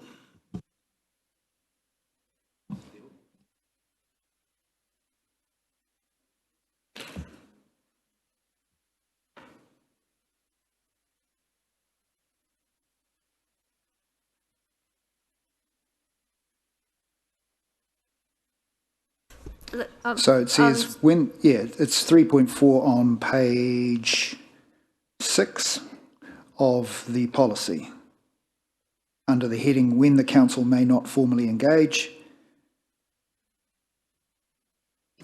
Are you looking at the track change version? It's in both versions. 3.4 of the significance and engagement policy.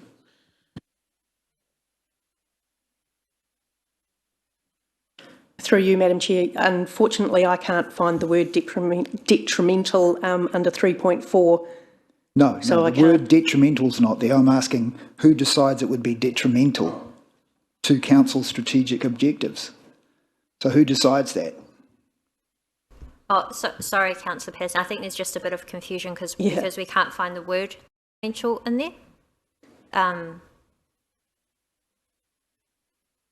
Well, okay, maybe I used the wrong word. Can I ask you to reframe the question so that we can get clarity on what you're actually So basically asking? what I'm trying to say is who makes the call on whether consulting with the community is going to be have an adverse impact on council?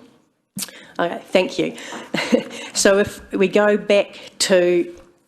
further into the policy itself, you'll see under Appendix 1 there are a whole lot of factors and criteria for assessing significance. So we will undertake that assessment and depending, the staff will, and we will put that forward to chairs and the mayor. There will be a recommendation as to the level of significance, therefore the corresponding consultation that needs to be attached with that. So it's all done on an assessment, all things rolled up together. We will make a recommendation on that through to the Mayor or the chairs of the deciding committee. At that point in time, there may be a decision that yes, based on that assessment, there is no need to consult. If there is a decision to consult, that will come to the council with likely a consultation package and documentation that then needs to go out for consultation, of which we need a formal decision for.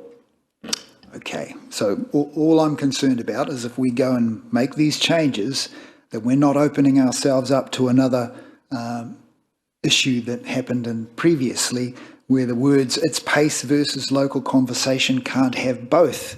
We don't ever want to have that situation again.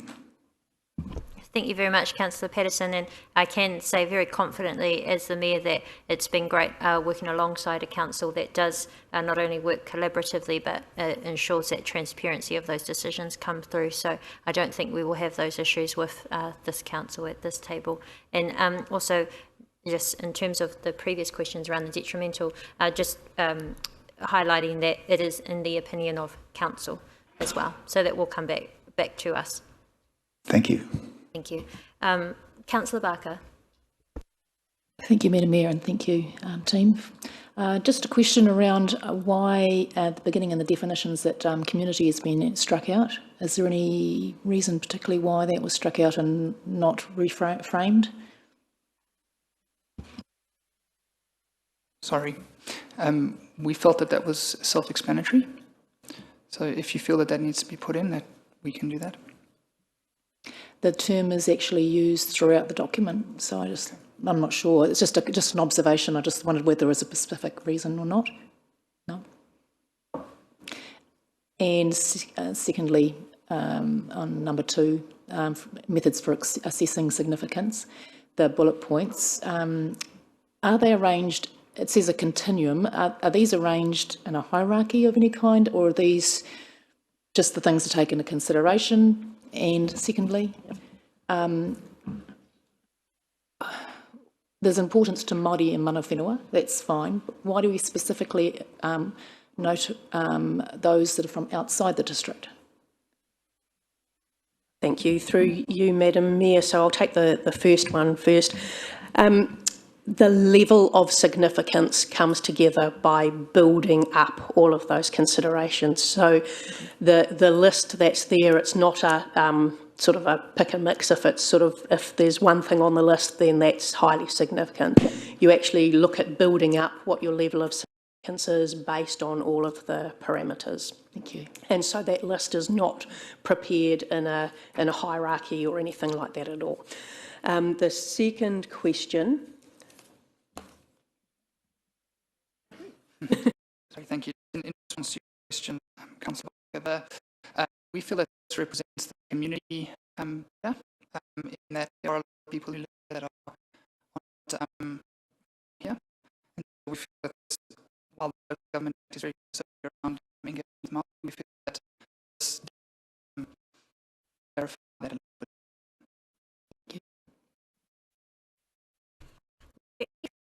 Councillor Patterson. Confused with one other question. On page 11 of Appendix 2, just why parks and playgrounds and sport fields that are not reserves listed as strategic assets? I'm going to ask Mr. Collett for one.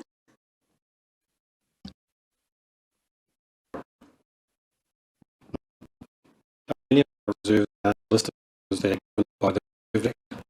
That's the reason why those sort of assets are not listed. Whereas the ones that are listed are probably quite significant in nature and a lot of interest, and therefore the need to have, if you are change to them, the need to consult. So that's why there's a list as a list that isn't included, because that governs reform processes anyway. So the reserves were included for that purpose. that reason. When you look at the value of our parks, grounds and sports fields, surely it must be worth a considerable amount. It would use, Councillor, I guess it's listed on all of things. So we are saying is that if we're going to change significant changes to the use quite and if we were to say the Westbrook kind of really bad example, like I'm going to use as context,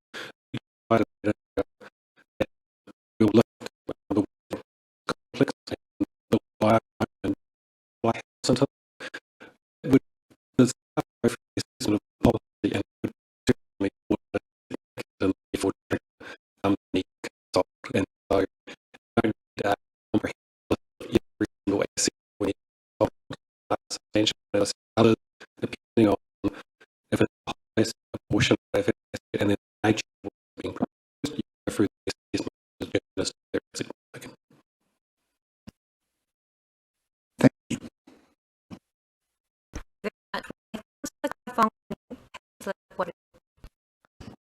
Thank you. Just one question from Northern the airport infrastructure, maybe major areas like places, of course, other council owned properties.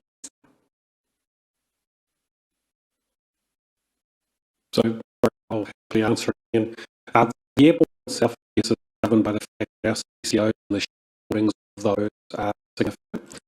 So, as an example, if the airport to do something significant and was able to fund it from the aviation revenue and would fund those activities themselves, they probably wouldn't be required to consult with the community.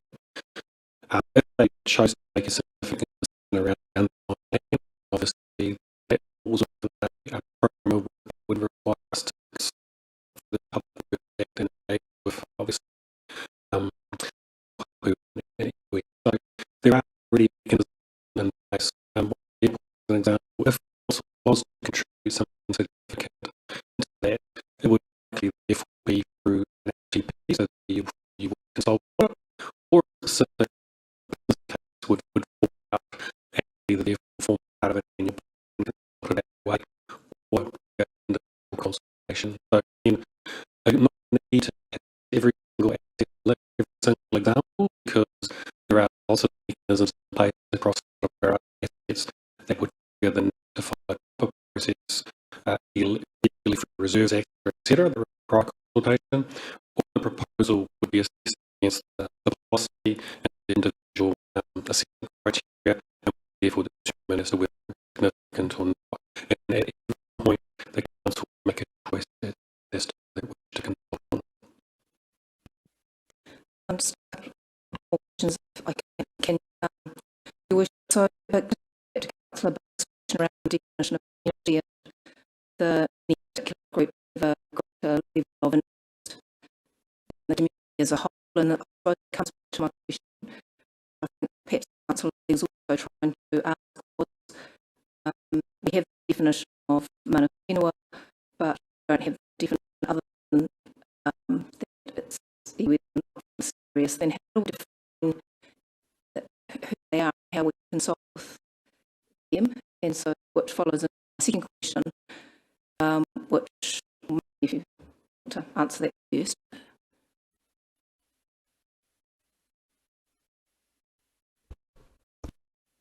I think through you, Madam Chair, I think we just got agreement or direction from the council that we will add back a definition of community. Yeah, I'm just saying we've got I think it's under and so it's having a greater level of interest from the community. So I'm just using that as but because then you talk about the importance of issue to mana whenua and you've got the previous definition which talks about which is not from Rotorua. So I'm just trying to get the hierarchy, and how you define who the group is. You, I think I'm going with this I understand we've got a couple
refers to all Māori, but we know that the particular circumstances of our district are that it's appropriate to have specific engagement on some pieces of work with mana whenua being the iwi and hapu of the place, because they'll be particularly impacted.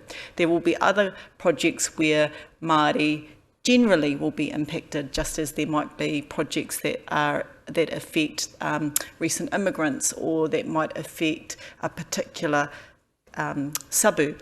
So the nature of the engagement will depend on the nature of the project.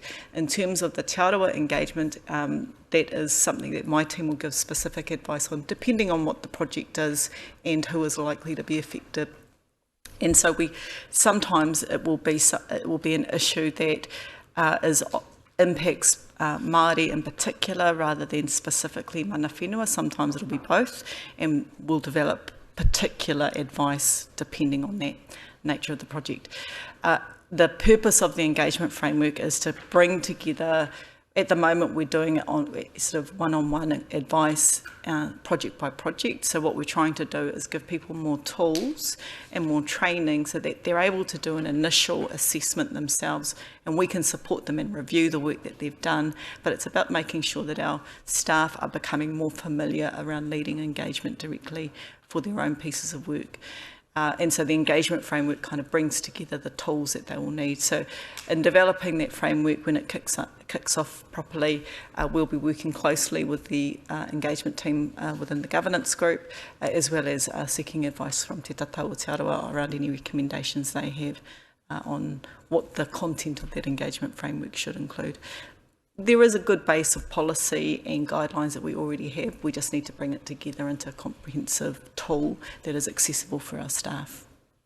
And so then my question then leads into, should this piece of work be delayed until we see how those other pieces of work all fit together? Because I think it would give better understanding and definitions, I suppose, in terms of this policy as to how everything then fits together. Because just reading this in isolation, I find it difficult to comprehend parts of it. Sorry, we do need a significance and engagement policy for our long-term plan, but just double checking that maybe Una or Gina, that when these other pieces of work go underway, that if required for whatever reason, can it be updated?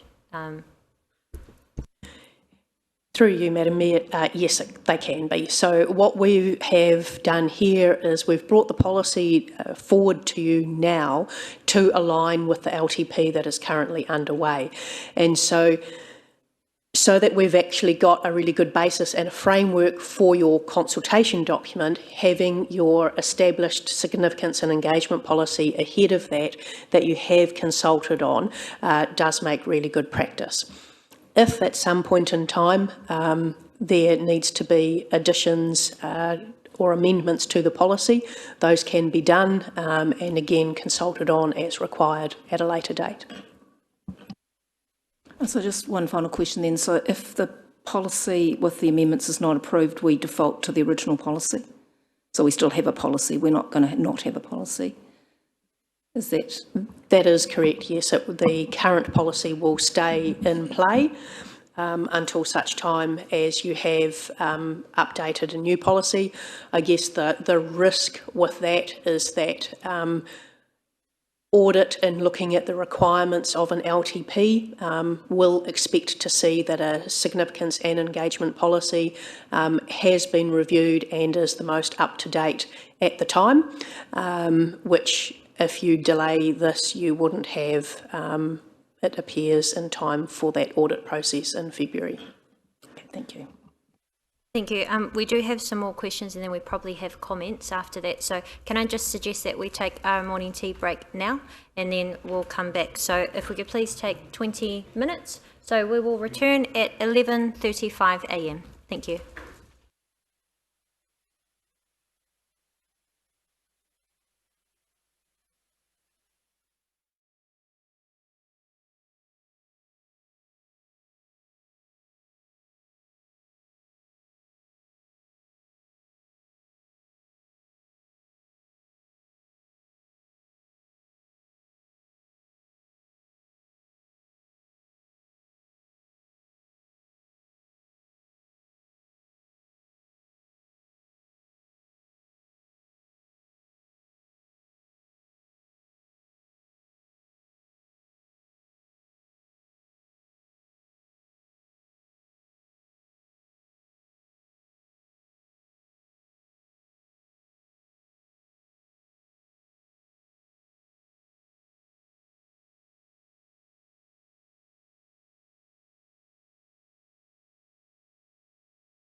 Everyone. Just a reminder that we are still on our previous item, the significance and engagement policy. We have a question from Councillor Waru and then Councillor Kiriopa. Tēnā koe te manukura, motira tēnā kōrua. Thank you for the presentation. My question is actually a question because it's question time, is around the inclusion of raukawa in this engagement policy. Just wondering, is that referring, the area that it refers to, is that referring to Rotorua or is that Mamaku? Through their treaty settlement, they have a recognised area of association which actually extends as far north as parts of Tarawera, Okataina and Rotorua. They are always very clear that they are not mana whenua. So they have an interest, but they always consistently say, you know, have you checked with mana whenua? So they understand, and we understand the difference between an area of association and a rohe, but they are recognised, and for that reason they should be included. Kei te pai, I'll leave it there. Kia ora. Thank you. Councillor Kiriopa. Thank you very much. My question is this. I took all the concerns raised by our Deputy Mayor. Tarawera are going to want to engage with Council on this kaupapa looking specifically at policy relating to iwi input into what should and is being considered as significant, and policy relating to iwi engagement, and I don't see how we can be expected to do that when a year later we're still waiting to look to agree on what the partnership with Tarawera looks like, that what Te Tato looks like, and surely whatever is agreed in that should have an impact on policy around our engagement with iwi. So I tautoko the concern, and I tautoko the that it needs to be considered that we complete, that we make an agreement with Tarawera before we start going out on things like this when none of those decisions have been made. And that, you know, it's been a year. We're a third of a way through our term and we still haven't agreed with Tarawera on the terms of the partnership, and it's council business as usual. And it's unacceptable. That needs to be the focus before we start moving on to engaging with the council on policy when, as we all know, has been stated today, there are laws and requirements of council around engagement with iwi, and that includes on decision making. Thank you.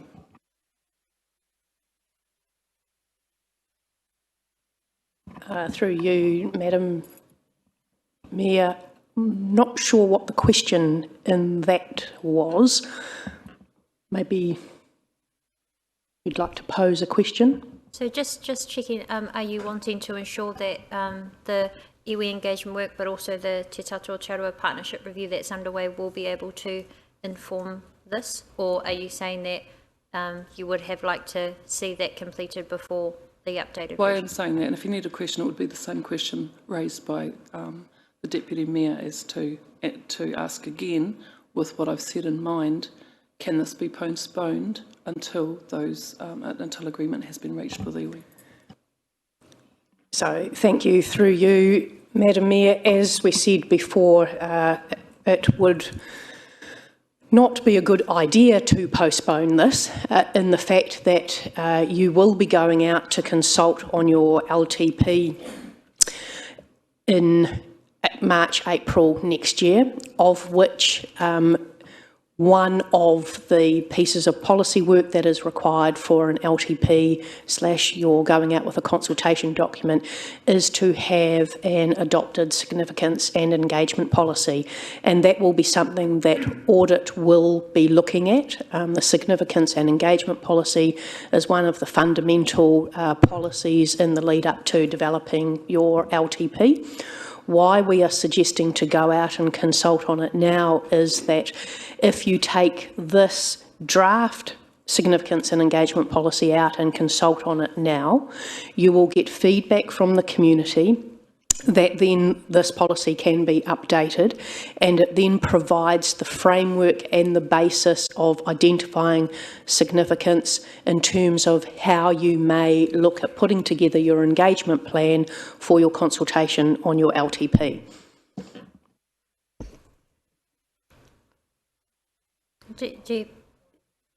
Okay, thank you. Councillor O'Brien. Thank you, Worship, and through the Chair, thank you both for your report.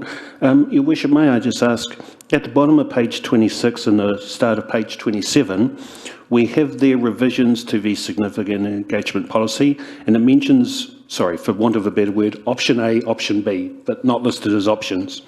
Option A is the current policy, B is the preferred option put before us. Have I got that right? Thank you. If we didn't move this, the current policy stays as is. Does that policy move forward to the community when it's already a policy, or it's just, it is what it is? Thank you. Correct. Through you, Madam Mayor, yes, if you decided now not to go out with the proposed changes in this policy and continue with the current policy that you have, it wouldn't be going out and being consulted on because it already has been in its creation previously.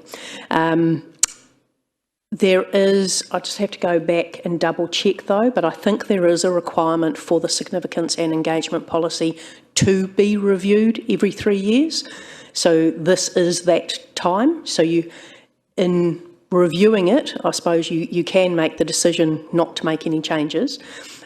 So the review has been done. It's now at that point where we're seeking a decision from yourselves whether to proceed taking those revisions out and getting feedback on or not. Thank you for that. That's very helpful. Could I just ask, following on from some other councillors, how then would we action some of the things we're on the draft, provisional one, that we weren't happy with, say, Councillor Patterson or Councillor Lee or Councillor Kai Fong? We can't submit on it because then we can't vote on it, obviously, as has been taken by previous councils. How would we mould the current one with stuff we're not happy about for it to go out to the public? How would we make the changes and the concerns you've heard today? Thank you.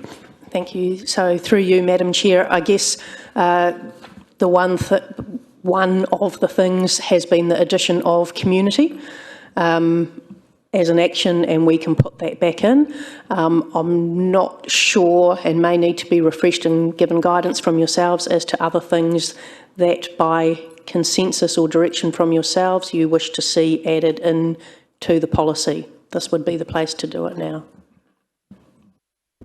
One final, Your Worship. So could I ask, when you say to do it now, is it possible this could be placated to the next, the appropriate, either full council or the appropriate committee for a final, either proceed or not? It seems a little bit hard for me to, from what I've heard, people raising concerns to suddenly change the entire document with everything right here, right now. Thank you. I think I've made my points. Thank you. Thank you. And thank you, Councillor O'Brien, for trying to find a middle ground that does address the concerns that are being raised. Some of those concerns do relate to the iwi engagement strategy that has currently been on pause, and also the current Te Tāsua Charter review that's underway. I'll ask Gina Rangi to speak to it, but that the timing of those will mean that we would miss the LTP timeframes. Yes, I was just going to say that. So the Te Arawa Working Party, we have asked for, we've indicated that we'd like to do an update. I think that the working group is making some very good progress, although they're not ready to report back yet, but we're hopeful that there could be a report by the end of the year. I do not think you will be making a decision on the content of that report. It's just my own sense of how quickly things are moving. I don't think you'll be making a decision on that in a timely way for the LTP process. Similarly, for the engagement framework, that is going to be on hold until vacate this chair, and I don't have a sense of how long that will be. Again, you will miss the LTP timeframe. My suggestion is that you adopt the policy, noting that it goes out for consultation and you will receive feedback from the public on what they do and don't like, and you'll have the opportunity to reflect on that feedback and make changes before the LTP is finalised. If you don't go out with a policy for feedback, then there's nothing for the community to engage on because they won't know. So my suggestion would be that you adopt it, noting that you will receive community feedback, and Una's team is intending to work with Te Tatau once they've got your sense of agreement with the draft policy, that there would be some engagement with Te Tatau around any changes that they want to make. The other thing I would say is that the engagement framework will not change the substance of the policy. What the framework is around tools and training for staff on what we already do. Like that's driven by the needs of Te Aroha. That doesn't change what the significance and engagement framework talks about in the sense of what requires community consultation. You should already have a sense of that. You should already know the expectations of your community for when they expect to be engaged on a matter. So those are things that you as councillors already should have quite a strong sense of the way in which things are meant to happen. So my suggestion would be that you adopt the policy, noting that you are going to receive feedback from the community and specifically from Te Tatau o Te Aroha. But if you don't have a policy that's adopted, then there's nothing for them to give feedback on. Thank you, Worship. Thank you, Masangi. Thank you, Una. We have another question by Councillor Lee. Firstly, just a reminder to my colleagues that one potential option in this is to leave this on the table perhaps for next month. I mean, obviously council meetings are not a great place for drafting documents, but that's an option. I think we've just heard that that leaves us at real risk of not meeting the LTP timelines, but yes. Yep. Gina, has Mana Whenua been consulted on this drafting of the significant engagement policy in its current form? The council staff have been engaged. I don't know whether the engagement team have taken it further.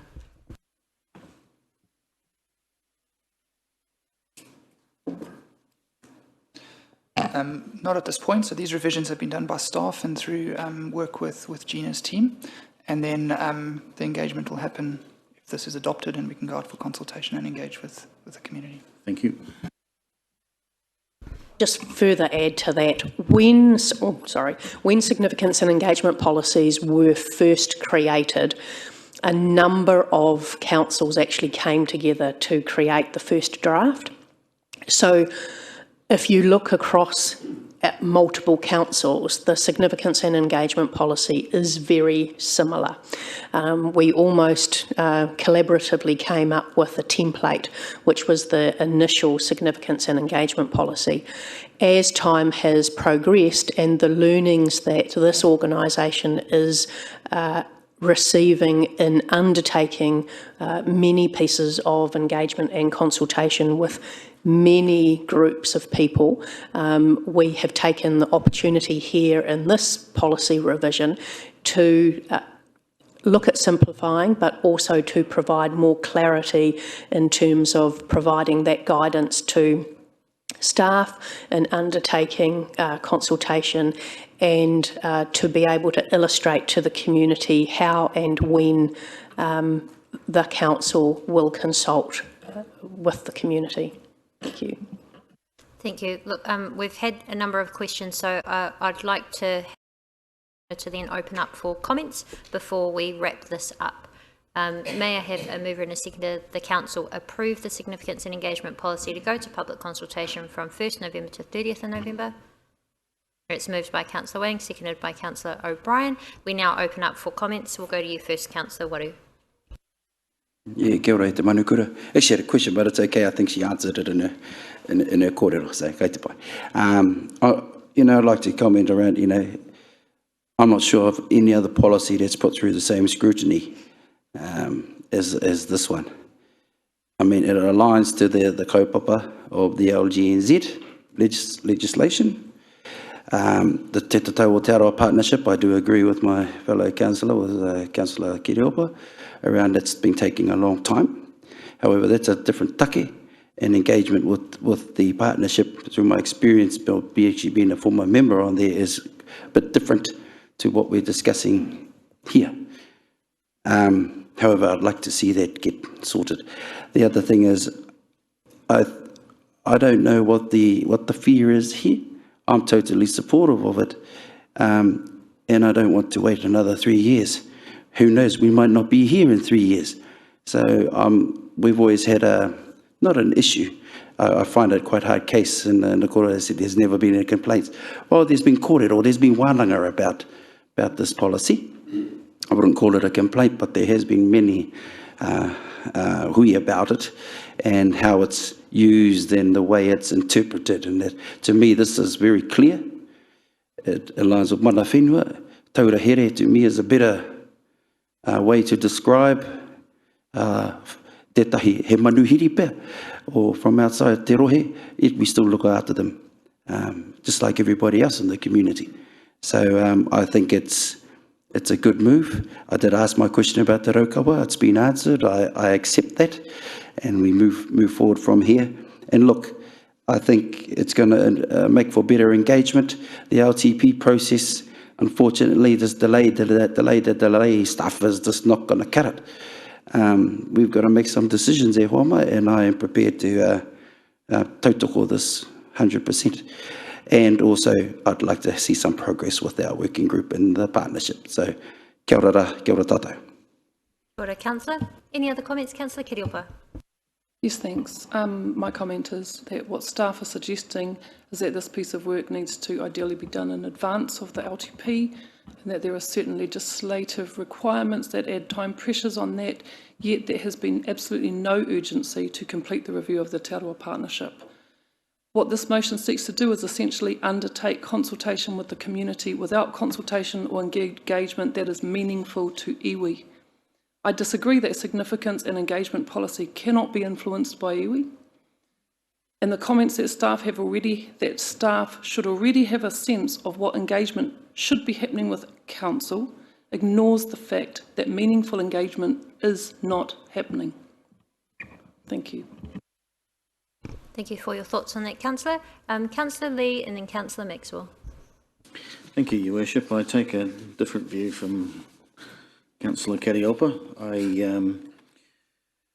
There's a couple of sentences in here that cause me concern that I'd like to read out.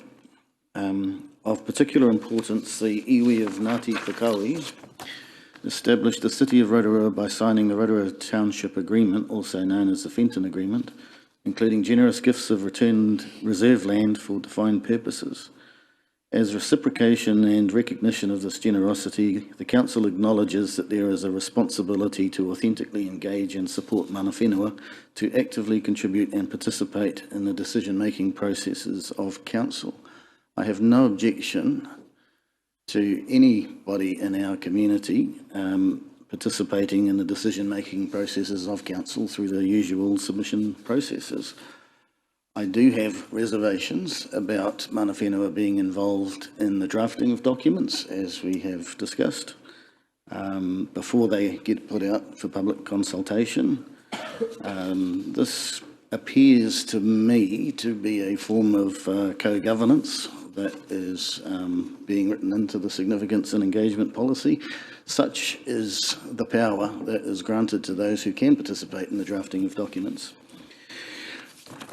I accept that it would be good for the community to have an opportunity to be consulted on this, so I will be supporting putting this out for public consultation, but may not support the final draft when it comes time for implementation. Thank you. Thank you for your thoughts, and just reminding that we have had some good responses to provide further information from staff, and that mana whenua don't draft this report has been undertaken by staff. However, I'm sure we will have feedback through the consultation process by all peoples in our community. Councillor Maxwell. Thank you, Madam Mayor. I personally hope that Councillor Lee is in the minority on this council with his views. I've been sitting here many a time now just trying to bite my tongue, trying not upset the apple cart, but it's getting very frustrating when I hope he really is in the minority of one or something like that. Over the years, this is why there haven't been, in the past, there's not been a very good relationship with Rotorua City Council because they took things under the Public Works Act, whatever else, but over recent years, especially with Te Arawa Te Tātou, 10 years now, they worked a protocol through, and I'm sure no group would, I'm sure they wouldn't want to go through again over 14 months to continue having the relationship that we say we want. You know, if we don't want a relationship with Te Arawa, let's vote on it and then they'll know and Te Arawa can get on doing its thing. But I'm sure we're going to need them. We need Te Arawa. And you mentioned Ngāti Whakau and their generosity. I don't know why you mention it because it goes against some of the other things you're saying. But I have been proud of the fact that of this wonderful relationship that has been built up with Te Tātou. But I know too that they're quite frustrated. Since the election last year, and I've spoken at various times, okay, we've got a group going now working through that Gina has touched on, which I'm pleased that hopefully they'll make progress, but it's been pretty frustrating. And every election, I hope they don't have to go through it because Te Arawa can get on with its own business without joining in with council, if that's what some want. You touch on co-governance. Our council is an example of wonderful co-governance. Over 50 years with the Kauai Cemetery Board, Ngāti Whakau gives the land for a cemetery. Do you think they're going to gift it and step back and say, and council's going to say, you're going to have nothing to do with it now, you've given it to us. It's just little things like that that get a bit frustrating. We work with our people to say, hey, there is a wonderful thing with Rotorua Lakes Council. Especially I want to see it work in this term. But look, I'm going to support that this motion goes forward so other areas can make progress too. But for Te Tātou, for Te Arawa and us, I hope we can get that relationship up there. Thank you. Thank you. Look, thank you very much to all councillors for sharing your thoughts and views on this. There has been a significant amount of discussion on what would usually be a business as usual policy for council, but I do think that also shows that not only would we set the priority of authentic engagement and communication, but we actually want to ensure that the policies and processes in place are ensuring that that is possible too. So thank you for the concerns that are raised. I haven't had signals of any other people wishing to speak. Councillor O'Brien, followed by Councillor Patterson. Thank you, Worship. Just very quickly, I'm obviously as a seconder, I'm fully in support, especially on what Ms Rangi, the advice she gave. My only concern or comment I would like to pass on, please, is that it's now the 25th of October, I think, and this is to go out from the 1st of November. I really wish we had had this perhaps last month. I appreciate the workload that's on our staff at the moment, and they've got a lot on between the LTP and other stuff. I just think that a number of the concerns that we've raised here today, had we had some time to perhaps massage some of the words and to talk about it, whether it be as a workshop or whatever, I think we could have cut this conversation by easily by 2/3. I'm fully in favour of this going out, but I do, as I say, admire the concerns brought up by some of my fellow councillors, but I'll be voting in support. Thank you. Thank you. Councillor Patterson. Thank you, Your Worship, and I do tōtoko Councillor O'Brien's thoughts. If we'd had a chance to talk about this more, you are dead right, this would have been done and dusted and gone. But anyway, as someone who's had to deal with this personally in the past, in my previous life, I know how important this particular document is to our community. It's one of the most important things we will do this year. One of the things I just want to point out, page 15, it talks about inclusiveness and equity.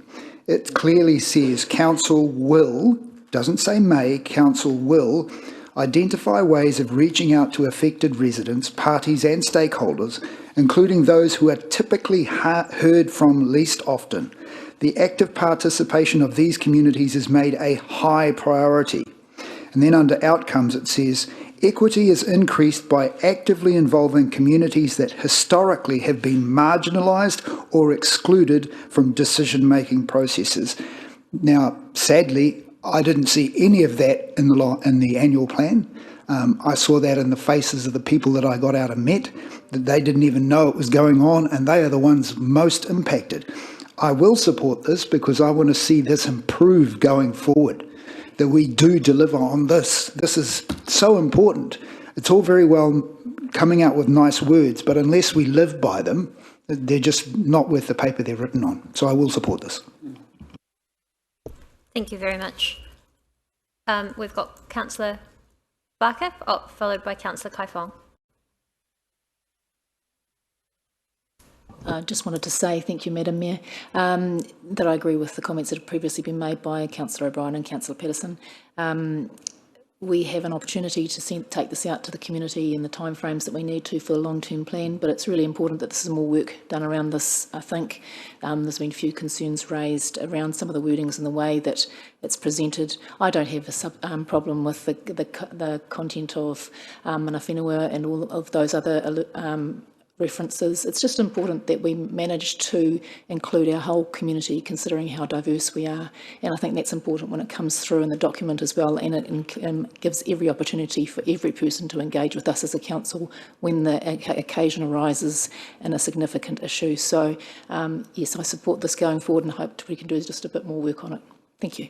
Thank you. And then finally, Councillor Kaifong. Thank you, Chair. I think that enough's been said on this. We've had a good debate, and I think that's really what this recommendation is all about. It's going out to the community to have that debate with the community. So on the basis that we will take the policy out to the community for feedback, it's appropriate that I support the recommendation. Thank you.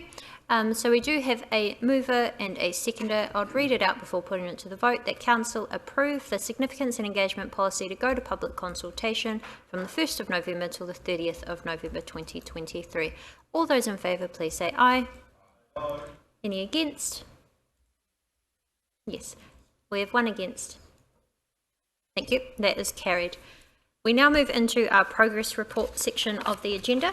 I'll just, with the lenience of the council, I'd just like to bring forward the progress report for Rotorua Partnerships at a request of a councillor who may need to depart. So we'll take Rotorua Partnerships and then corporate services and then corporate planning and governance. We are skipping to page 45 of our agendas, please. Yep. We'll start with the Rotorua Partnerships at a request of a councillor. So just to receive the report, may I please have a mover and a seconder? That's moved by Councillor Kiriopa, seconded by Councillor Brown. All those in favour to receive it, please say aye. I will take the report as read. Are there any questions? Councillor Kiriopa.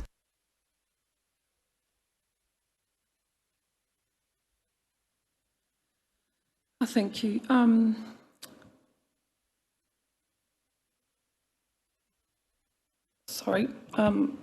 Te Tato shared the priorities of Rotorua as outlined within the Rotorua Vision to councillors on 3rd of October, and then followed up by sharing bullet points at the request of the Te Amorangi team with what they hoped were apparently digestible, manageable LTP resource considerations to enable the driving of those Rotorua priorities.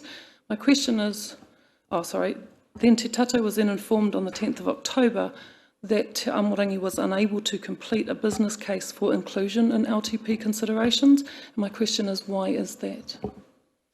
Look, without having seen the specific staff email you're referring to, I can't speak to the detail, but what I can say is that, which I can only imagine that was relating to a particular requests from Te Tātou. In terms of the overall requests, I have already responded to Te Tātou staff, I think yesterday, outlining how the requests they have made are being addressed within either existing work programs. For example, Papakainga, that's an existing work program, and there's already a team working on how that will be implemented. So I just connected the requests to either existing work programs or where there would need to be changes to existing work programs. None of the requests were of the level of funding that would require an LTP workshop. They're all things that can be accommodated within existing work streams, and so I've directed those to the relevant teams. Another question, please. So during the most recent partnership agreement negotiation session on 13th of October, it was agreed that a separate workshop with members and councillors would be held on the LTP to ensure Te Arawa perspectives were included before the draft LTP goes out. However, obviously the workshops are now over.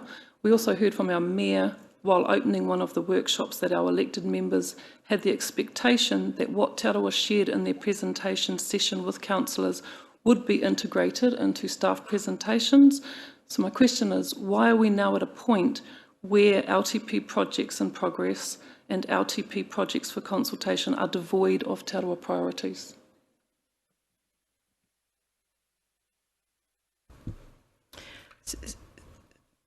The proposals that we have addressed so far in the workshops are the councillor proposals. So in terms of whether there should be specific proposals regarding Te Arawa, that was the purpose of the workshops that were held relatively early on in the piece in, I think, September, late September, where councillors developed their own ideas, and those were then directed to staff to provide, to flesh out. And that's what the last two workshops have been focusing on, is those councillor ideas, of which all of the councillors were invited to those workshops. And then that's also the purpose of the workshop this afternoon, is wrapping up on that. So that's all been councillor initiated proposals and ideas. Last question. So then the expectations of Te Arawa, with all the engagement that's been going on with Te Tata o Te Arawa, the expectation was that there were going to be workshops specifically relating to the LTP. All of that was pretty much a waste of time, because the only thing that counted at the end was the councillor sessions where councillors put forward their own ideas. Point of order, Madam Chair. I suppose I object to the question of waste of time. I think we did have a LTP workshop with the invitation of council to Te Tata o Te Arawa. I remember being here in the chamber with, in fact, I think pretty much all of the councillors were here at the time. The invitation was extended for them to present their ideas and proposals for inclusion into the LTP.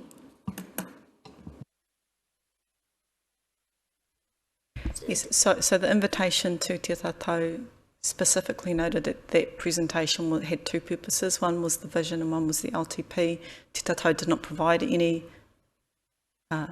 suggestions in their presentation. They focused only on the vision. That is why I sent a follow-up email to staff saying, hey, this was meant to be an opportunity for you to provide suggestions around the LTP. I received that from Jenny Rennie and I've responded to that as to how that will be dealt with.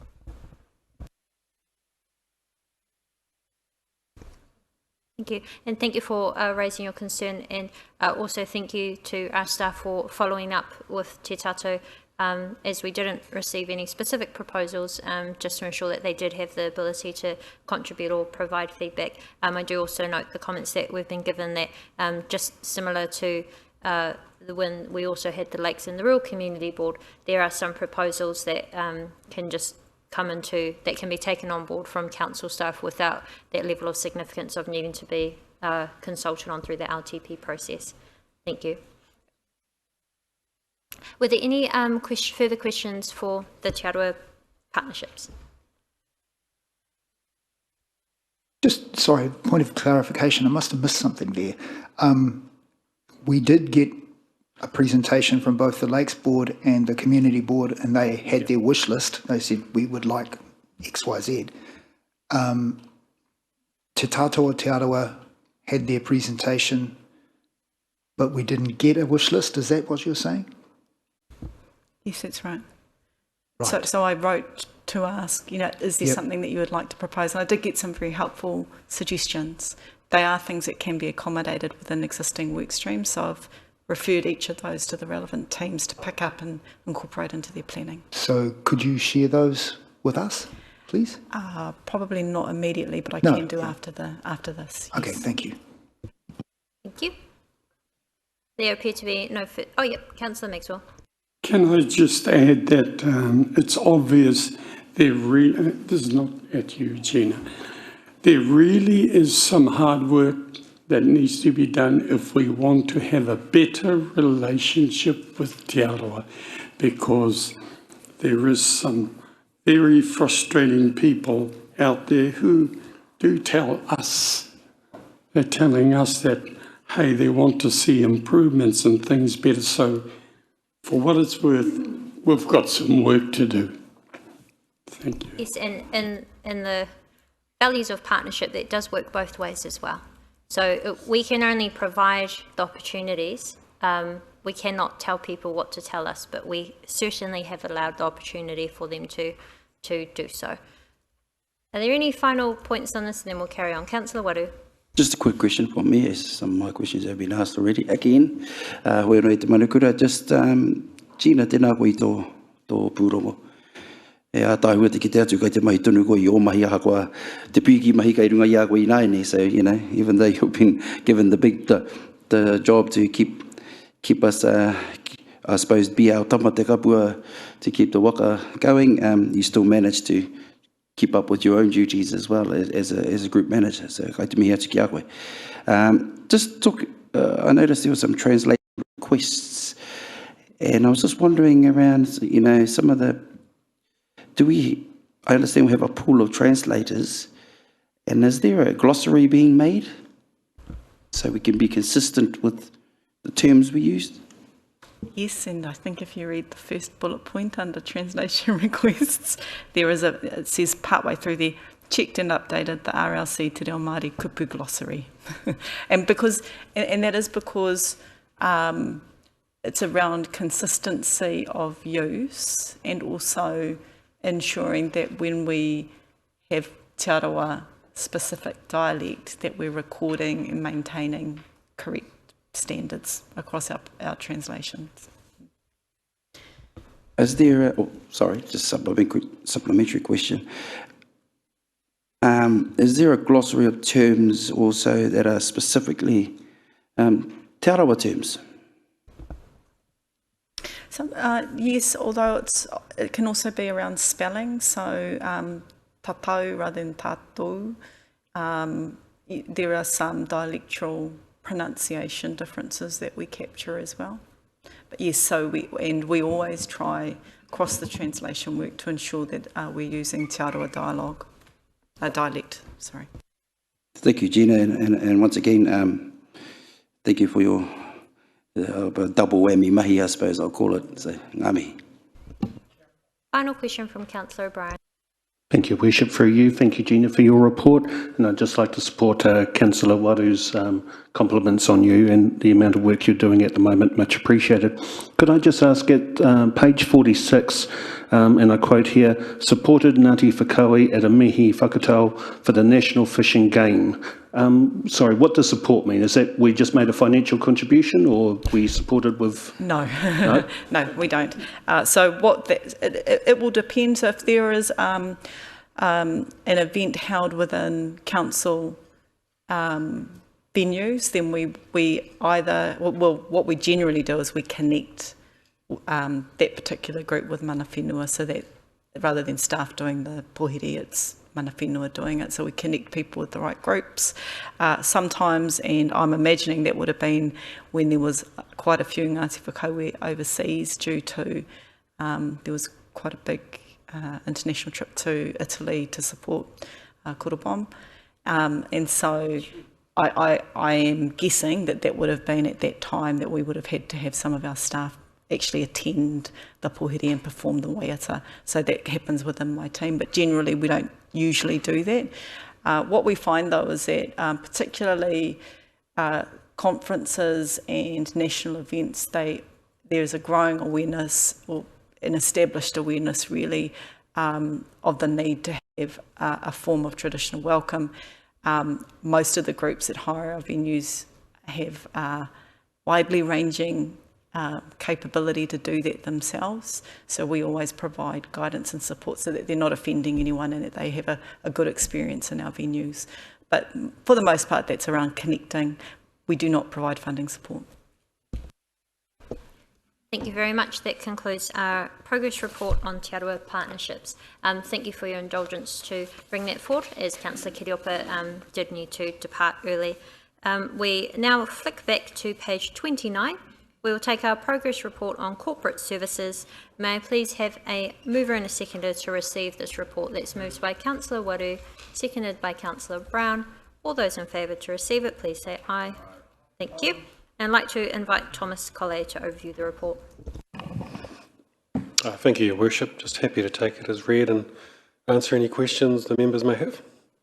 Thank you. We are on page 29 to page 37 of our agenda. I'll give elected members a moment to get to it.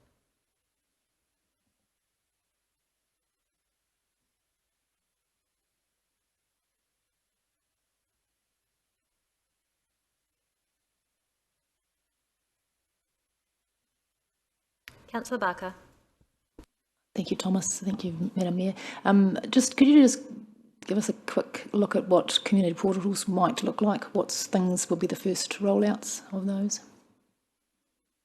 I can't remember exactly the list of the ones that we're proposing to roll out later this year, but effectively it is able to do more business with council online through our website.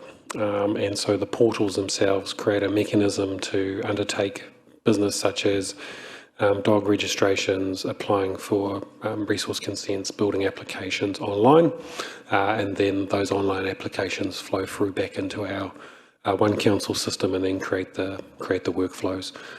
We have a number of those portals already online, and there is a scheduled lot, and at this moment I can't quite remember which ones we're targeting this year. My apologies. That's fine. I just was interested to know whether the request for service process will change at all, so that people can track their request for service and when that might happen. There is a desire somewhere into the future to be able to have one comprehensive view of all your activities that you undertake with council.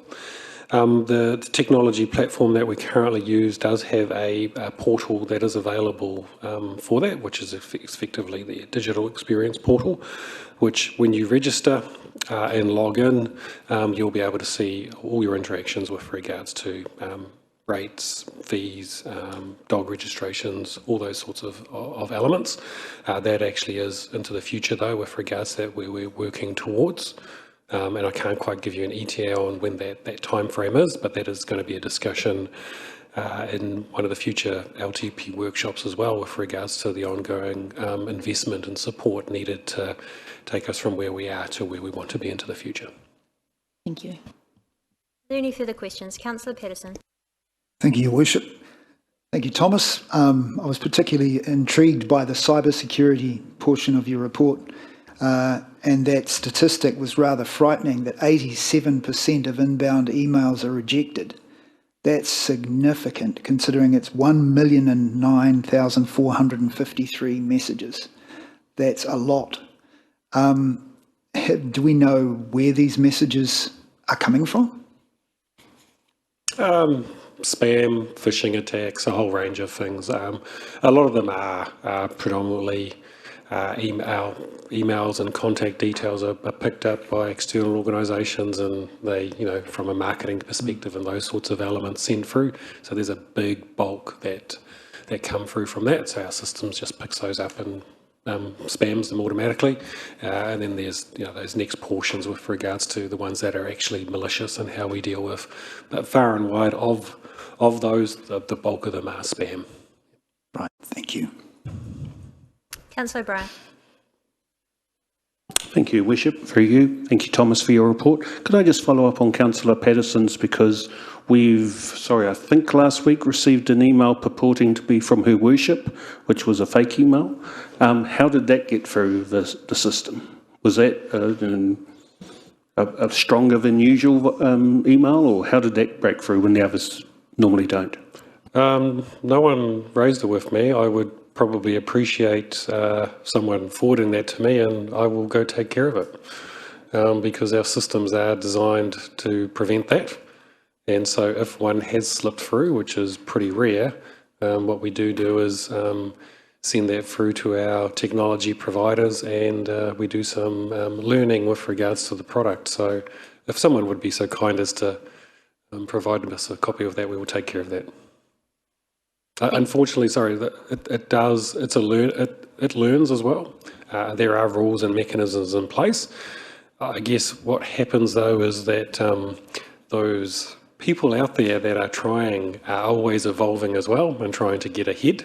And so every now and then one does slip through. And so what we do is we pick that up, the team do an analysis of that email, check and confirm as to whether there's protocols on our end that need to be resolved, or if not, we forward that information onto the technology provider, who then assesses it and makes appropriate changes in their system, which flow through to us and everyone else using their system. Thank you for that answer. Could I also ask you, just under the same, the next section's down, customer solutions, I think is what it's termed under now, bottom of page 33. Could I just ask, and I certainly salute the staff that are doing a fantastic job out the front and on our phone systems, but during the rates and dog registration period, I did a little bit of observing by the sliding doors there. There were several customers at various times who complained of being on the telephone for 40 odd minutes, lots of queues, small amount of customer, pretty much only one side seemed to be manned.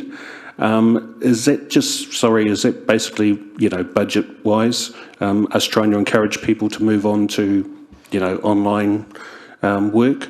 Or is it just a fact of that's how it is now, and, if you choose to come in, you just take your chances? Thank you. No, so we don't have a strategy of providing poor service internally to encourage online use. We have other mechanisms for that. Obviously, the more online activity, the quicker and more efficient it is. With regards to the counter, we have made changes some time ago. We only now staff one side. What we were finding is when we staff both sides of the counters, that if people were lining up on one side and their line wasn't moving and the other was moving on the other side, they were getting frustrated. So we have moved all the activity now to one side and having one line, so to try and manage that component.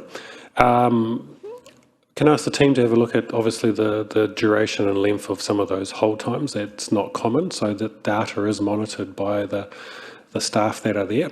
We did go for a period of sickness in that team, and also the team has lost some staff as they've explored other opportunities, particularly within our organisation. So there is a little bit of a recruitment phase there. So I can follow that up with the team as to whether that was just a one-off or not. It's not common to have those sorts of lengthy waits.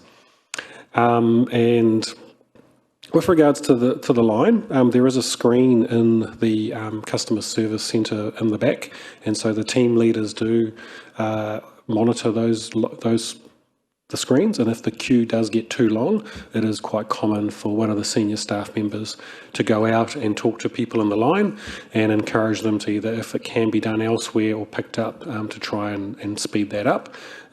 My apologies if that didn't take place while you're observing, but that is something that's commonly does take place, and happy to give some feedback to the team. As you would appreciate though, on dog due registration date, it is an incredibly busy period, so as well as the rates payment date. So those two particular days, and in particular dog registrations, is probably one of our busiest days that we ever have. So it's probably not common experience, but just reflective of probably those days, those activities, and maybe some staffing challenges that we had with regards to sickness and also some staff working elsewhere in the organisation. Thank you for your answer. Thank you, Your Worship. Councillor Waru. Tēnā koe te manukura, kia ora anō Thomas. My question is just around the challenge in recruitment, part of your report there. Huge response, 110, or more than 110 applications received. Is this typical of this thing, or is it, have you done something different with the advertising? I don't think they've done anything different. It's probably just a reflection of where the world sits in our current economy, and in particular for younger people with regards to employment opportunities. And so there is probably a little bit more keener interest this time around. It's great. It's great, totally supportive of that kaupapa. Just wondering, within the applications, were you able to ascertain as to which area there was a more of an interest in than perhaps others, or were you able to sort of split it up? Oh, apologies, I don't have that information on hand, but I can ask the team and we can provide a bit of an overview at the next council meeting if you wish. Yep. Thank you, Thomas. Just interested in that, just to see where people's interests are at the moment, especially our rangatahi. So, kia ora. Thank you. Great job. Thank you. We have Councillor Lee, followed by Councillor Brown, and then Councillor Wayne. Thank you, Your Worship. And page 31, about halfway down, Thomas, it says that work is currently underway planning the program of work for the next 3 years. We're talking about the One Council. This includes moving from an on-premises hosting model to software as a service. I'm interested in the rationale behind that, and perhaps we could start with any financial implications of that move. Yep. So when we signed up as an on-premise client, and there were two options available with that. Technology One has decided that going forward they only wish to provide software as a service, so encouraging us to transition to the cloud.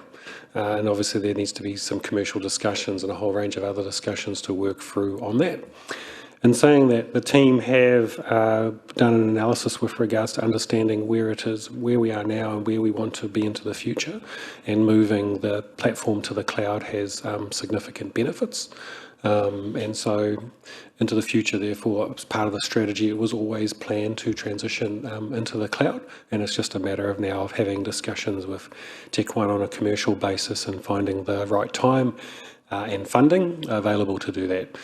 Just on that though, it's not a $18 million exercise to transition to the cloud. It is a lift and shift, and while it does take some staff resource on our end to facilitate that, the bulk of the work is actually done by the Tech One team who manage that transition.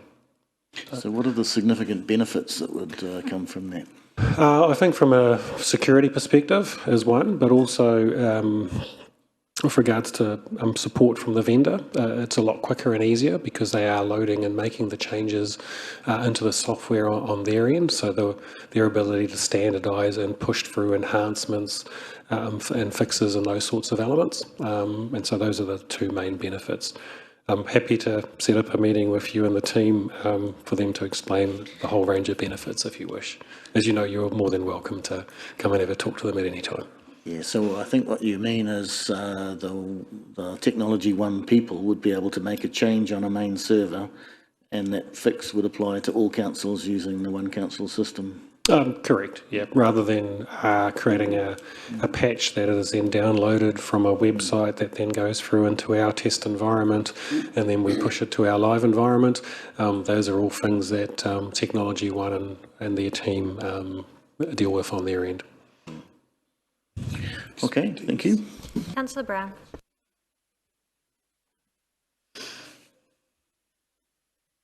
Thank you, Madam Chair. Just while Councillor Lee is interrogating that particular team, he might like to talk about the risks that putting all our information into a third party comes with. On page 33, there's a graph above customer solutions. Could you give me a little more context? I know I was a little bit confused as to whether it related to the information above or information below.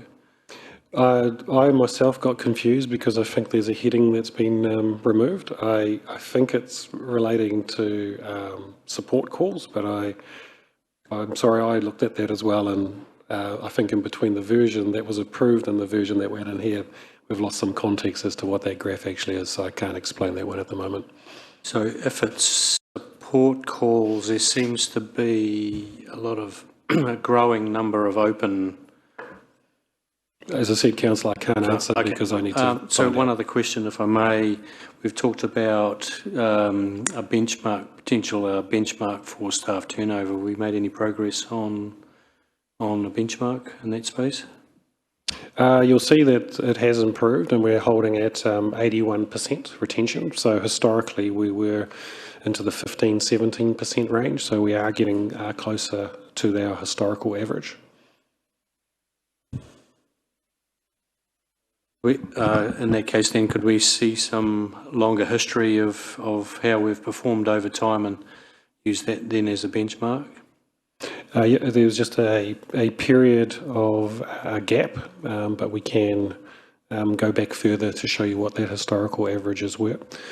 Just bearing in mind that within those numbers, obviously there are a range of services and activities where we do sometimes recruit fixed termers and those sorts of elements and casuals, and sometimes that can skew the numbers as well. But in saying that, it is pleasing in the current environment that we are improving our retention on where we were particularly 12 months ago, trending into the right direction. But in saying that, while the employment market has improved, there are still some roles that are incredibly challenging and difficult to fill. Final question from Councillor Wang. Thank you, Your Worship. Thank you, Thomas, for the report. My question is mainly around the customer solutions one, but I guess could also traverse onto the onto Una's report later on as well. And that's just on. Firstly, I want to obviously thank the customer solutions team that have been working under such a high workload, and they do a really amazing job. And just on the, I guess, the customer solutions initiatives around the digital engagement, many councils across the country are using, have started using an app called Antenno, and I know that the regional council uses it, Tauranga, Taupo, or Portakey, and many others around the country, and it's really good, provides that really good personalised approach to the individual user within the community to receive alerts, and even we could utilise it for consultations, but they can also mainly use it for identifying, logging an issue with the council with things like graffiti, any leaks, anything that they would normally potentially raise it as a request for service through the customer solutions team. And so I'm wondering if RLC has considered utilising this app that could have those other potentials as well, but also mainly to take off a bit of that pressure off the call centre? We are aware of Anteno. I currently have it on my phone and I've had that on my phone for about 5 years. We've considered it a number of times, but we felt it's just not fit for purpose. And you'll also find that a number of the other councils in the region have taken it on board and now they're ceasing to use it. It's not the problem with the Anteno platform itself is that you've still got to feed all the information to it. So from a marketing and comms perspective or communications perspective, you're having to use multiple different channels. It's not, I guess, branded RLC either. Anteno is Anteno, and you've got to go in there and select which region you want to follow and all those sorts of aspects. And then with regards to some of those features, such as logging requests and all the rest, there's no linkage between our system and software. And so we've got to create those elements. And so it just creates, again, more third-party software for us to do. So the vision is and was and still remains, and it's something that we worked on with regards to the CoLab or the Waikato LAS, was looking at creating something that is branded more council, that provides those sorts of features and accessibilities and be able to push that. And so when you think about, I guess, how technology has progressed and all the rest, we're still, councils as a whole, don't have the level of investment as, say, a bank and those sorts of organisations where you have an app, you can do the majority of your business on the app, you can see all your transactions, and you can open new loans, credit cards, you can disable credit cards, you can do all those things from an app, and you have that authentication process. But if you look back in time, and in the early 2000s, where we all were online and we didn't have those apps, and so there's been a progression. And I think if everyone knew the level of investment that went into that progression, it's a significant amount of money. However, it does now provide a seamless ability to do business online with your bank, and it's pretty rare that you now need to go into a branch to do anything. That is, I think, the goal of local government New Zealand with regards to how do we plug that gap and close that gap. And so for us, the One Council platform and the portals provides us an ability to leverage and move forward with that. I have described, that digital experience portal, and once we resolve on authentication and those sorts of aspects into the future, you will have the ability to have an app and look at all your interactions and do those sorts of things.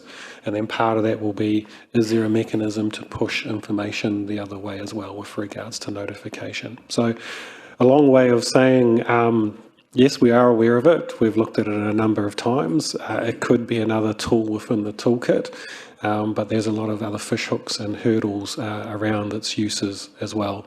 And like everything, it is a Datacom product, and no doubt they'll keep evolving of it, and we'll keep monitoring it to see as to into the future if it does fit within the suite or if there's something else that replaces it. But at this stage, we have considered it and didn't consider it to be appropriate at the time.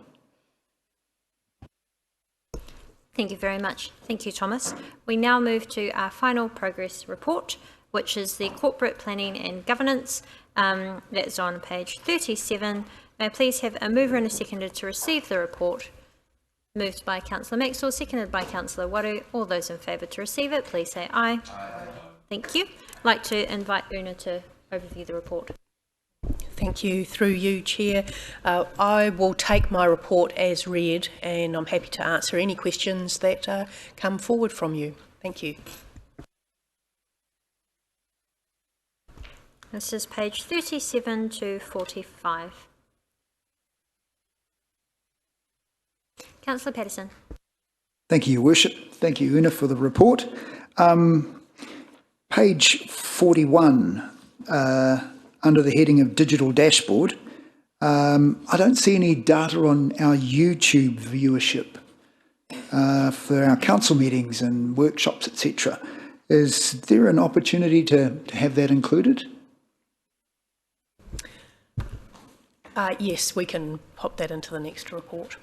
And then also probably would be helpful to, as I guess, as a benchmark to measure how we perform against other councils who might have more sophisticated platforms. So you can use that as ammunition to get us to sign the cheque. That might be a little bit more difficult to achieve. That will require us actually asking the other councils for that information. We'll see what we can do, but I can't promise other councils at the moment, but I can put our stats up. Thank you. Any further questions? Councillor Waru. Kia ora. Thank you, Te Manukura. Just a quick question around the survey that was done for, I think it was Chimpact. There was 400 odd people participated in that, which was pretty good. Just wondering, because I haven't seen the survey at all, but how will that information, because it said there's information in there to help inform and improve the way that Chimpact operates and things like that. So what kind of things, what are some of those things that came out of that survey? Thank you. I'm just going to defer that question through to Suzanne. So she's just coming to the table now.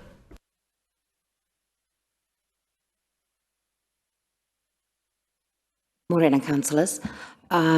Very funny that you actually raised that, because I have got a report coming to the next council meeting which will summarise that. So I can't actually steal my own thunder because we're still putting some themes together, but it is definitely on the agenda for the next council meeting and we look forward to sharing that with you.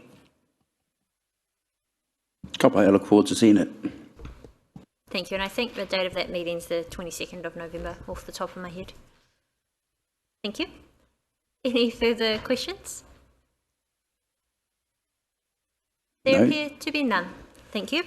So we now move to the final item of our agenda today. This is the business case for Mayor's attendance at Sister City 100-year anniversary commemorations. May I please have a mover and a seconder to receive this report? It's moved by Councillor O'Brien, seconded by Councillor Brown. All those in favour to receive it, please say aye. Aye. Thank you. I would now like to invite Una and Debbie to overview this report. Thank you. Through you, Madam Chair. I think we'll just take, again, this report as read. The report sort of really does give a really good outline of the invitation that has been extended to the Mayor for a visit to Beppu, which is one of our sister cities. So we're happy to take any questions if there are any arising from the content provided. Thank you. Thank you very much. Councillor O'Brien. Thank you, Your Worship. Through the Chair, thank you both for your report. Could I just ask, where it states the interpreter, is that an interpreter leaving from Auckland for the whole trip as well? Through you, Madam Chair, yes it is, for the Beppu side of the trip. Perhaps I could provide some more information. Thank you, if you could, thank you. Thank you. We hadn't specifically mentioned the person in case it wasn't approved, just to protect the privacy, but I can confirm that the interpreter is a Rotorua resident. They are, however, from Beppu.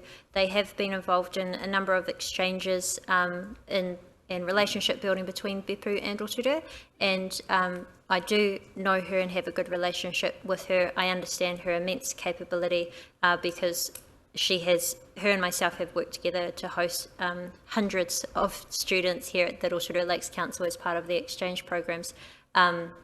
It is quite crucial that we do have an interpreter, and through her relationships in Beppu, she's also able to establish some of the key visits that we need to do, including to the local high school, to continue and restart the exchange program.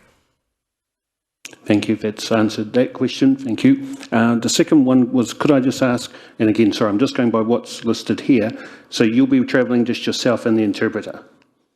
As I have a little baby, she does need to come with me, so my husband and my baby will be joining us at no cost to council. I'll be honest, Your Worship, I personally do have a problem with that. I think we should be wearing part of the cost. I'm a bit surprised that wasn't put forward to councillors as an option. I think we should have been, I personally would have no problem if we're going to be encouraging women into management in our high echelon of our councils and government.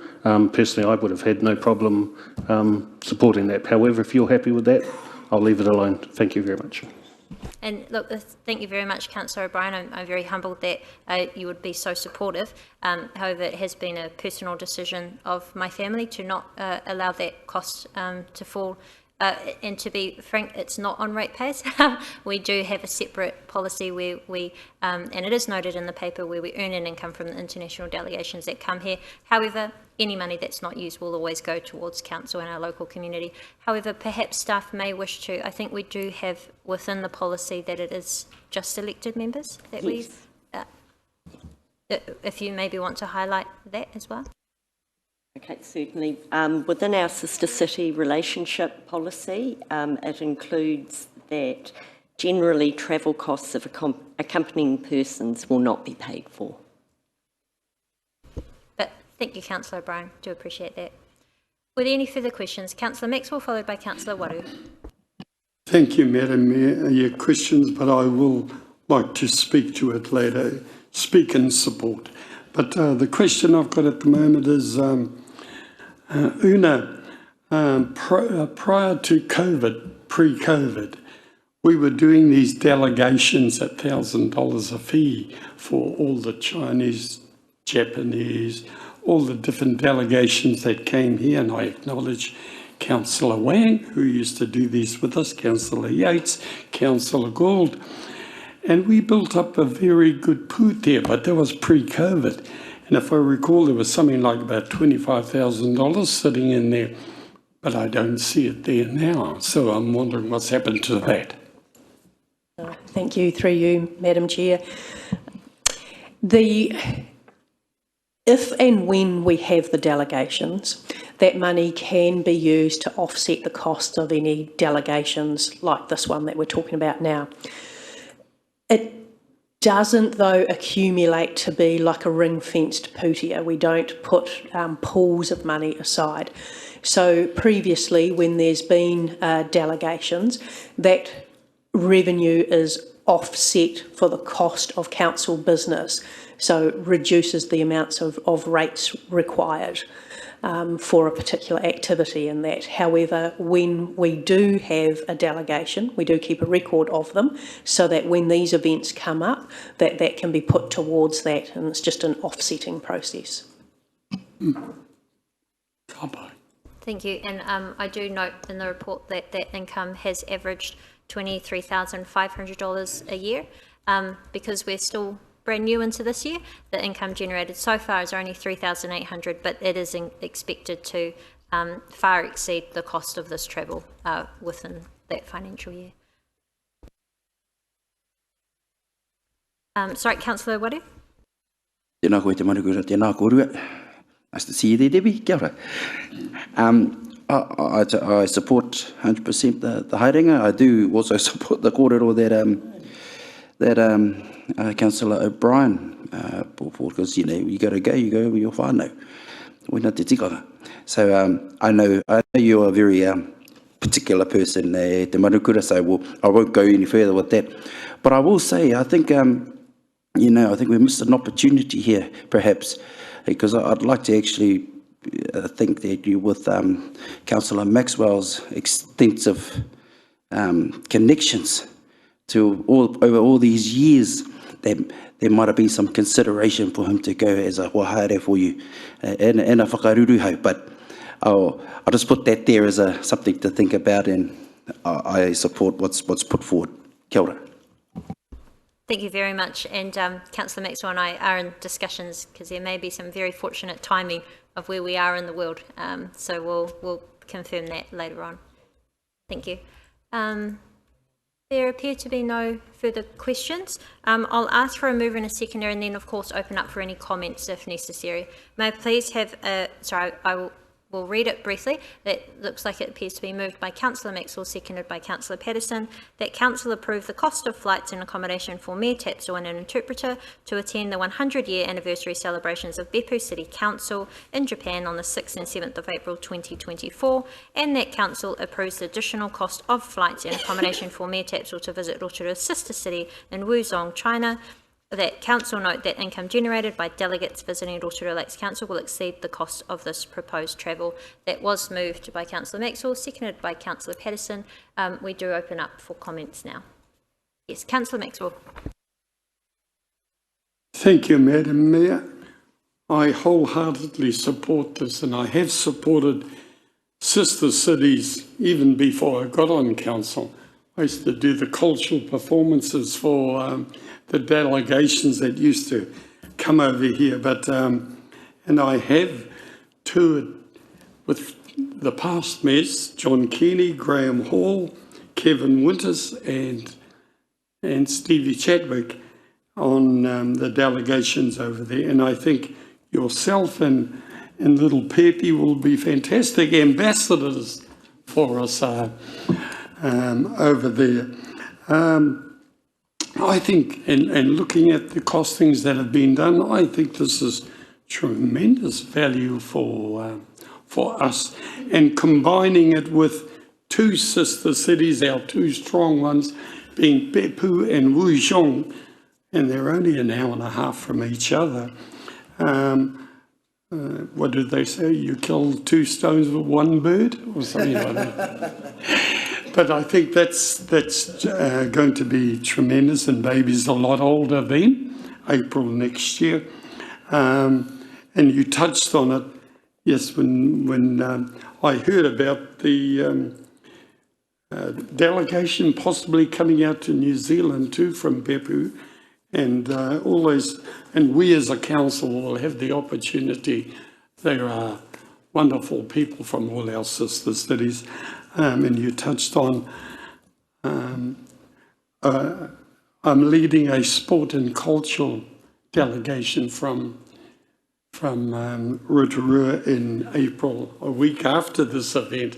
No, you hop, step and a jump away. So it could work at no cost to council, but something to lift our own area.